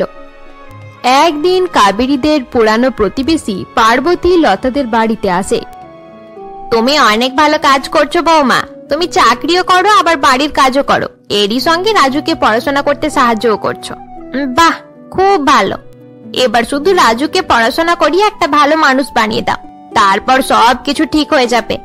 আচ্ছা বৌমা, তোমার শাশুড়ি কোথায়? তাকে দেখতে পাচ্ছি না কেন? মা খাওয়া দাওয়া শেষ করে একটু ঘুমিয়ে আছে। আপনার কোনো জরুরি কাজ থাকলে আমি মাকে ডেকে দিচ্ছি। আরে না না, তাকে ঘুমাতে দাও। বেচারি যখন ওই বাড়িতে ছিল সেই সময় পিঙ্কি তার উপর অনেক অত্যাচার করেছে। তুমি আমার একটা কথা শোনো, আমি একটা বিশেষ কারণেই এখানে এসেছি। পার্বতী লতাকে কিছু বলছিল। অপরদিকে রুমের ভেতর থেকে কাবেরী দেবী তাদের আওয়াজ শুনতে পায়। আরে, এটা তো পার্বতীর আওয়াজ। সে এখানে কি করতে এসেছে? বাইরে গিয়ে দেখতে হবে। পার্বতী এবং লতা নিজেদের মধ্যে কথা বলছিল। এমন সময় কাবেরী দেবী সেখানে আসে। পার্বতী, তুই এখানে? আরে কাবেরী, এসো এসো, খুব ভালো হয়েছে তুমি এসে গেলে। বৌমা বলছিল তুমি খাওয়া দাওয়া করে রেস্ট নিচ্ছ, তাই আমি তোমাকে ঘুম থেকে তোলার জন্য বারণ করলাম। মা, আপনারা দুজন বসুন, আমি আপনাদের জন্য চা বানিয়ে নিয়ে আসছি। আচ্ছা বৌমা, যাও। এরপর লতা চা আনার জন্য রান্নাঘরে চলে যায়। দেখেছিস তো কাবেরী, আমি তোকে আগেই বলেছিলাম নিজের বড় বৌমার কাছে চলে যাস, সেখানে খুব শান্তিতে থাকতে পারবি। হ্যাঁ পার্বতী, তুই একদম ঠিকই বলেছিলিস। আগে আমি লতাকে ঠিকভাবে চিনতে পারিনি। আমি যখন থেকে এখানে এসেছি তখন থেকে অনেক ভালোভাবে আছি। বাড়িতে কোনো রকম অশান্তি হয় না, কেউ কাউকে ঠেস দিয়ে কথাও বলে না, আর কারোর উপরে জোর খাটানোর চেষ্টাও করে না। সেখানে থাকলে নানা রকমের সমস্যা, তার উপর সকলকে নিয়ে খারাপ খারাপ কথা বলা, সব কিছুই হতো। আমি তো জানতাম এখানে সবকিছু ভালোই হবে। লতা একজন শিক্ষিত মেয়ে, তার উপর চাকরিও করে, কিন্তু এত কিছুর পরেও তার কোনো রকম অহংকার নেই। আজ ছুটির দিন, আর তাই আমি একটা বিশেষ কাজেই লতার সঙ্গে দেখা করতে চলে এলাম। এই কাজ? লতার সঙ্গে তোর আবার কিরকম কাজ? আরে সেটাই তো, আমি জুলির ব্যাপারে কথা বলতে এসেছিলাম। জুলির ব্যাপারে? আরে হ্যাঁ, আসলে আমার দূর সম্পর্কের একজন আত্মীয় আছে, তার ছেলে জার্মানিতে জুলির সঙ্গেই পড়াশোনা করে। শুনেছি তারা দুজন অনেক ভালো বন্ধু হয়ে গেছে, তাই তাদের বাড়ির লোক বলছে তোমাদের বাড়িতে এসে একটু সম্পর্কের জন্য কথা বলতে। তারা ভালো করেই জানে যে জুলি বাড়ি ফিরলে তার জন্য নানা রকমের ছেলের সম্পর্ক আসা শুরু হয়ে যাবে। আর জুলির মা বাবা যদি অন্য কোনো ছেলে তার জন্য পছন্দ করে ফেলে তাহলে তাদের খুব খারাপ লাগবে। যদি ছেলে মেয়ে দুজনে একে অপরকে পছন্দ করে তাহলে তাদের বিয়ে দিয়ে দেওয়াই ভালো হবে। আমার ছেলে সুরেশ লতাকে নিজের পছন্দ করেই বিয়ে করেছিল। এবার দেখো তারা দুজনে কত ভালোভাবে আছে। তাছাড়া জুলি অনেক ভালো মেয়ে, তার সঙ্গে যে কোনো ছেলে ভালোভাবেই জীবন কাটাতে পারবে। সত্যি সেই মা মহান, যে জুলির মতো মেয়ের জন্ম দিয়েছে, তাই তো কাবেরী। কি বললি? তার জন্মদাতা মা মহান? না না, আমার লতা মহান, যে জুলিকে কত ভালো জায়গায় পৌঁছে দিয়েছে। তুই একদম ঠিকই বলেছিস কাবেরী, আমি তোর মুখ থেকে এই কথাই শুনতে চেয়েছিলাম। সত্যি বৌমা লতার মতো হওয়াই দরকার। এরই মাঝে জার্মানিতে জুলির সেকেন্ড ইয়ার কমপ্লিট হয়ে গিয়েছিল এবং সে এটা জানতেও পারে না যে তার বাবা মা বাড়ি ছেড়ে 2 বছর হয়ে গেছে এবং ভাড়া বাড়িতে তার বাবা মা, ঠাকুমা এবং রাজু একসঙ্গে থাকে। একদিন জুলি তার মাকে ফোন করে। মা, তুমি জানো এবছরে আমার রেজাল্ট অনেক ভালো হয়েছে। এবার যে কোনো ভাবে কলেজ কমপ্লিট করব আর তোমাদের কাছে ফিরে যাব। জুলি, আমরাও অনেকদিন থেকে এটারই অপেক্ষা করছি যে কবে তোর পড়াশোনা শেষ হবে আর তুই আমাদের কাছে আসবি। 2 বছর হয়ে গেল তোকে দেখিনি, তোকে দেখতে খুব ইচ্ছে করে। আচ্ছা মা, একটা কথা বলো, রাজুর পড়াশোনা কেমন চলছে? এই বছর সে পরীক্ষায় পাস করতে পারবে তো, নাকি আবার ফেল করে যাবে? না না, এবছর অবশ্যই সে পাস করবে। আমি নিজেই তার পড়াশোনার দায়িত্ব নিয়েছি, প্রত্যেক দিনই তাকে পড়াতে বসাই। যদি সে এবছর পাস করে যায় তাহলে আমি অনেক খুশি হয়ে যাব। আমিও এটাই চাই যে আমার ভাই ভালো নম্বর পেয়ে পাস হয়ে যাক। এভাবেই দেখতে দেখতে রাজুর উচ্চ মাধ্যমিক পরীক্ষা শেষ হয়ে যায় এবং রেজাল্ট বেরোনোর সময় হয়ে যায়। অপরদিকে 1 বছর থেকে পিঙ্কি নিজের ছেলেকে দেখতে পায়নি। সে রাজুর ব্যাপারে কোনো রকম সন্ধানও পায়নি। সারাদিন কান্নাকাটি করতে করতে তার অবস্থা খারাপ হয়ে গিয়েছিল। একদিন পিঙ্কি যখন দুঃখী হয়ে বাড়ির বাগানে দাঁড়িয়েছিল, এমন সময় পার্বতী সেখানে যায়। আরে পিঙ্কি, তুমি বাড়ির বাইরে দাঁড়িয়ে আছো কেন? আমি তো শুনেছি তুমি সবসময় বাকি সকলকে বাড়ি থেকে বার করে দাও, আজ নিজে বাইরে কেন? এসব আপনি কি বলছেন আন্টি? আরে আমি কি কোনো ভুল কথা বললাম? সুরেশকে, লতাকে, তারপর নিজের শাশুড়িকেও, হয়তো নিজের ছেলেকেও তুমি ইচ্ছে করেই বাড়ি থেকে বার করে দিয়েছো।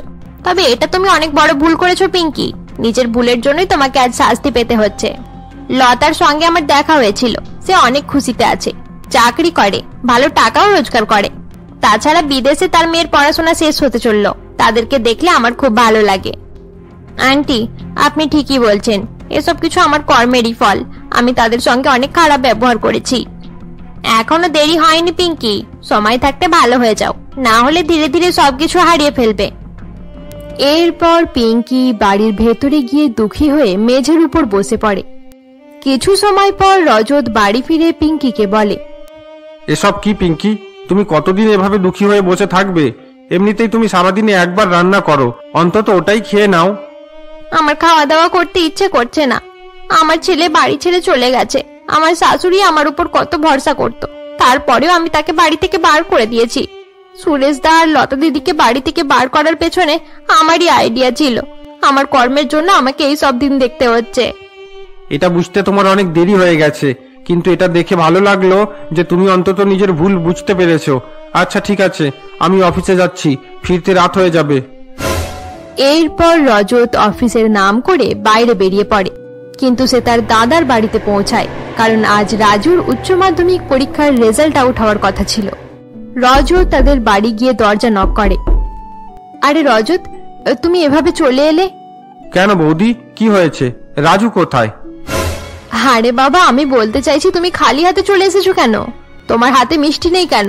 তোমার ছেলে ফার্স্ট ডিভিশন পেয়ে পাস করেছে। কি বললে? রাজু ফার্স্ট ডিভিশন পেয়ে পাস করেছে? রজত তার বৌদির কথা শোনা মাত্রই অনেক খুশি হয়ে যায় এবং বাড়ির ভেতরে রাজুর কাছে যায়। বাবা, এই সবকিছু কাকিমার জন্য সম্ভব হয়েছে। কাকিমা সাহায্য না করলে আমি কোনোদিন পাস করতে পারতাম না। এবার বাড়ি চলো, আমি বাড়ি গিয়ে মাকে এই ব্যাপারে জানাবো। না রাজু, তোকে মায়ের কাছে যেতে হবে না। সে এখনো নিজের ভুল বুঝতে পারেনি।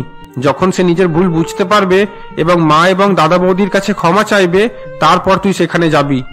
ঠিক আছে বাবা, তুমি যেটা ভালো বুঝবে সেরকমটাই হবে। এদিকে রাজু তার বাবার কথায় রাজি হয়ে যায় এবং মায়ের কাছে যায় না।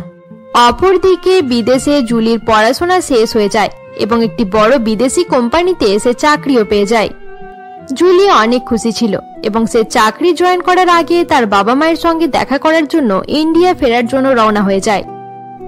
যদি আমি বাবা মাকে বলে দিই যে আমি ইন্ডিয়া ফিরছি, তাহলে তারা আনন্দে পাগল হয়ে যাবে। না না, তাদেরকে এখন কিচ্ছু জানাবো না। আমি সেখানে গিয়ে তাদেরকে সারপ্রাইজ দেব। হঠাৎ আমাকে সামনে দেখে তারা অনেক খুশি হয়ে যাবে। জুলি তার ইন্ডিয়া ফেরার ব্যাপারে বাবা মাকে জানায় না এবং কিছু সময় পর প্লেনে চেপে ইন্ডিয়া পৌঁছে যায়। অপরদিকে পিঙ্কি নিজের বাড়িতে দুঃখী হয়ে বসেছিল। এমন সময় দরজার বেল বেজে ওঠে। আমাদের বাড়িতে আবার কে এলো? কেউ তো কোনোদিন এখানে আসে না। যাই গিয়ে দেখি। এরপর পিঙ্কি গিয়ে দরজা খুলে দেখে জুলি সেখানে দাঁড়িয়ে রয়েছে। আরে জুলি, তুমি এখানে? আরে কাকিমা, তুমি এরকম করে বলছো কেন? আমি এখানে আসবো না তো কোথায় যাব? তুমি কি এই ব্যাপারে কিচ্ছু জানো না? কি হয়েছে কাকিমা? হয়তো লতা দিদি তোমাকে এসব ব্যাপারে কিছু জানায়নি। এসো, বাড়ির ভেতরে এসো। এরপর লতা জুলিকে নিয়ে বাড়ির ভেতরে চলে যায় এবং তাকে সমস্ত কথা জানায় যে কিভাবে জুলির বিদেশে চলে যাওয়ার পর পিঙ্কি তাদেরকে বাড়ি থেকে বার করে দিয়েছিল এবং তারপর জুলির ঠাকুমাকেও বাড়ি থেকে বার করে দিয়েছিল। তার মানে বাবা মা 3 বছর থেকে এখানে থাকে না? দিদি যেখানেই থাকবে সেই জায়গাকে স্বর্গ বানিয়ে দেবে। আমি অপয়া মহিলা। আমার খারাপ কাজের জন্য আমার অনেক আফসোস হচ্ছে। আমি এই বাড়ির জন্য অপয়া। কিন্তু এখন আমি কি করব জুলি? কিভাবে তাদেরকে খুঁজবো? আমি কখনো নিজেকে ক্ষমা করতে পারবো না। পিঙ্কি, আমি তোমার মুখে এটাই শুনতে চাইছিলাম। আমি চাইছিলাম তুমি নিজের ভুল বুঝতে পারো এবং তাদের কাছে ক্ষমা চেয়ে নাও। এখন তুমি নিজের ভুল বুঝতে পেরেছো। কিন্তু আমি জানি না তারা কোথায় আছে। আমি জানি তারা কোথায়। তুমি সকলের জন্য রাতের খাবারের ব্যবস্থা করো। আজ রাতে আমি সবাইকে বাড়িতে নিয়ে আসবো এবং আগের মতো আমরা সবাই একই বাড়িতে থাকবো। হ্যাঁ ঠিক আছে। জানি না আমাদের ছেলেটা কোন শহরে কি অবস্থায় রয়েছে। দাদা আর লতা দিদি এই বাড়িতে চলে এলে তাদেরকে দেখে আমার দুঃখ কিছুটা কম হবে। এরপর পিঙ্কি জুলির জন্য তার পছন্দের খাবার বানায় এবং এরই সঙ্গে সে বাকি সকলের পছন্দের খাবার রান্না করে। সন্ধ্যাবেলায় পিঙ্কি যখন ডাইনিং টেবিলে খাবার সাজিয়ে রেখেছিল, এমন সময় দরজার বেল বেজে ওঠে। মনে হয় সবাই চলে এসেছে। আমি গিয়ে দরজাটা খুলছি। হ্যাঁ, তুমি গিয়ে দরজা খোলো। আমি তোমার সারপ্রাইজ খারাপ করব না। এরপর জুলি গিয়ে দরজা খোলে। জুলিকে দেখার সঙ্গে সঙ্গে তার মা বাবা এবং ঠাকুমা অবাক হয়ে যায়। আরে জুলি, তুই এখানে? সারপ্রাইজ! এবার বলো আমার সারপ্রাইজ তোমাদের কেমন লাগলো? আমাদের খুব ভালো লেগেছে। আমাদেরকে ক্ষমা করে দে জুলি। আমরা তোর কাছে কথাটি লুকিয়ে রেখেছিলাম যে আমরা এখানে থাকি না। তোমাকে আর কিছু বলতে হবে না মা। কাকিমা আমাকে সব কথা বলে দিয়েছে। মা, দাদা, লতা দিদি, তোমরা সবাই আমাকে ক্ষমা করে দাও। আমি যেসব কাজ করেছি তার জন্য আমি অনেক লজ্জিত। তোমরা এই বাড়িতে ফিরে এসো। আমরা আবার একসঙ্গে থাকবো। দয়া করে তোমরা বারণ করবে না। আমাকে ক্ষমা করে দাও। আমরা অনেক আগেই তোমাকে ক্ষমা করে দিয়েছি পিঙ্কি। আর হ্যাঁ, আমরাও তোমার জন্য একটা সারপ্রাইজ নিয়ে এসেছি। কি রকম সারপ্রাইজ? রাজু, বাড়ির ভেতরে এসো। লতার এটা বলার সঙ্গে সঙ্গে রাজু বাড়ির ভেতরে চলে আসে। মা, তুমি জানো আমি উচ্চ মাধ্যমিক পরীক্ষায় ফার্স্ট ডিভিশন পেয়ে পাস করেছি। এবার তুমি বলতে পারবে না আমি পড়াশোনা করি না। আমি আর কোনোদিন ওইসব কথা বলবো না রাজু। আমি তোর জন্য অনেক খুশি। সবাই ভেতরে চলে এসো, আমি খাবার লাগিয়ে দিয়েছি। পিঙ্কির কথায় সবাই ডাইনিং টেবিলে গিয়ে বসে পড়ে এবং গল্প করতে করতে রাতের খাবার খেতে থাকে। এরপর থেকে সকলে আবার একসঙ্গে হাসি খুশিতে জীবন কাটায়। কিছুদিন পর জুলির বন্ধু বিক্রম তার পরিবারের লোক নিয়ে জুলির বাড়িতে আসে এবং দুই পরিবার বসে বিক্রম এবং জুলির বিয়ের দিন ঠিক করে। ঠিক করা হয় যে 3 বছর পর তাদের বিয়ে দেওয়া হবে। আমি তো প্রথম থেকেই জানতাম একদিন আমাদের পরিবারের সবকিছু ঠিক হয়ে যাবে। এবার আমাদের বাড়ি কোনো স্বর্গের থেকে কম নয়। বন্ধুরা, বড় বউ ভার্সেস ছোট বউ গল্পের সিরিজ এখানেই শেষ করা হলো। গল্পটি তোমাদের ভালো লেগে থাকলে অবশ্যই লাইক করে দিও। এরকমই মজাদার সিরিজ দেখতে আমাদের চ্যানেলকে সাবস্ক্রাইব করতে ভুলবে না।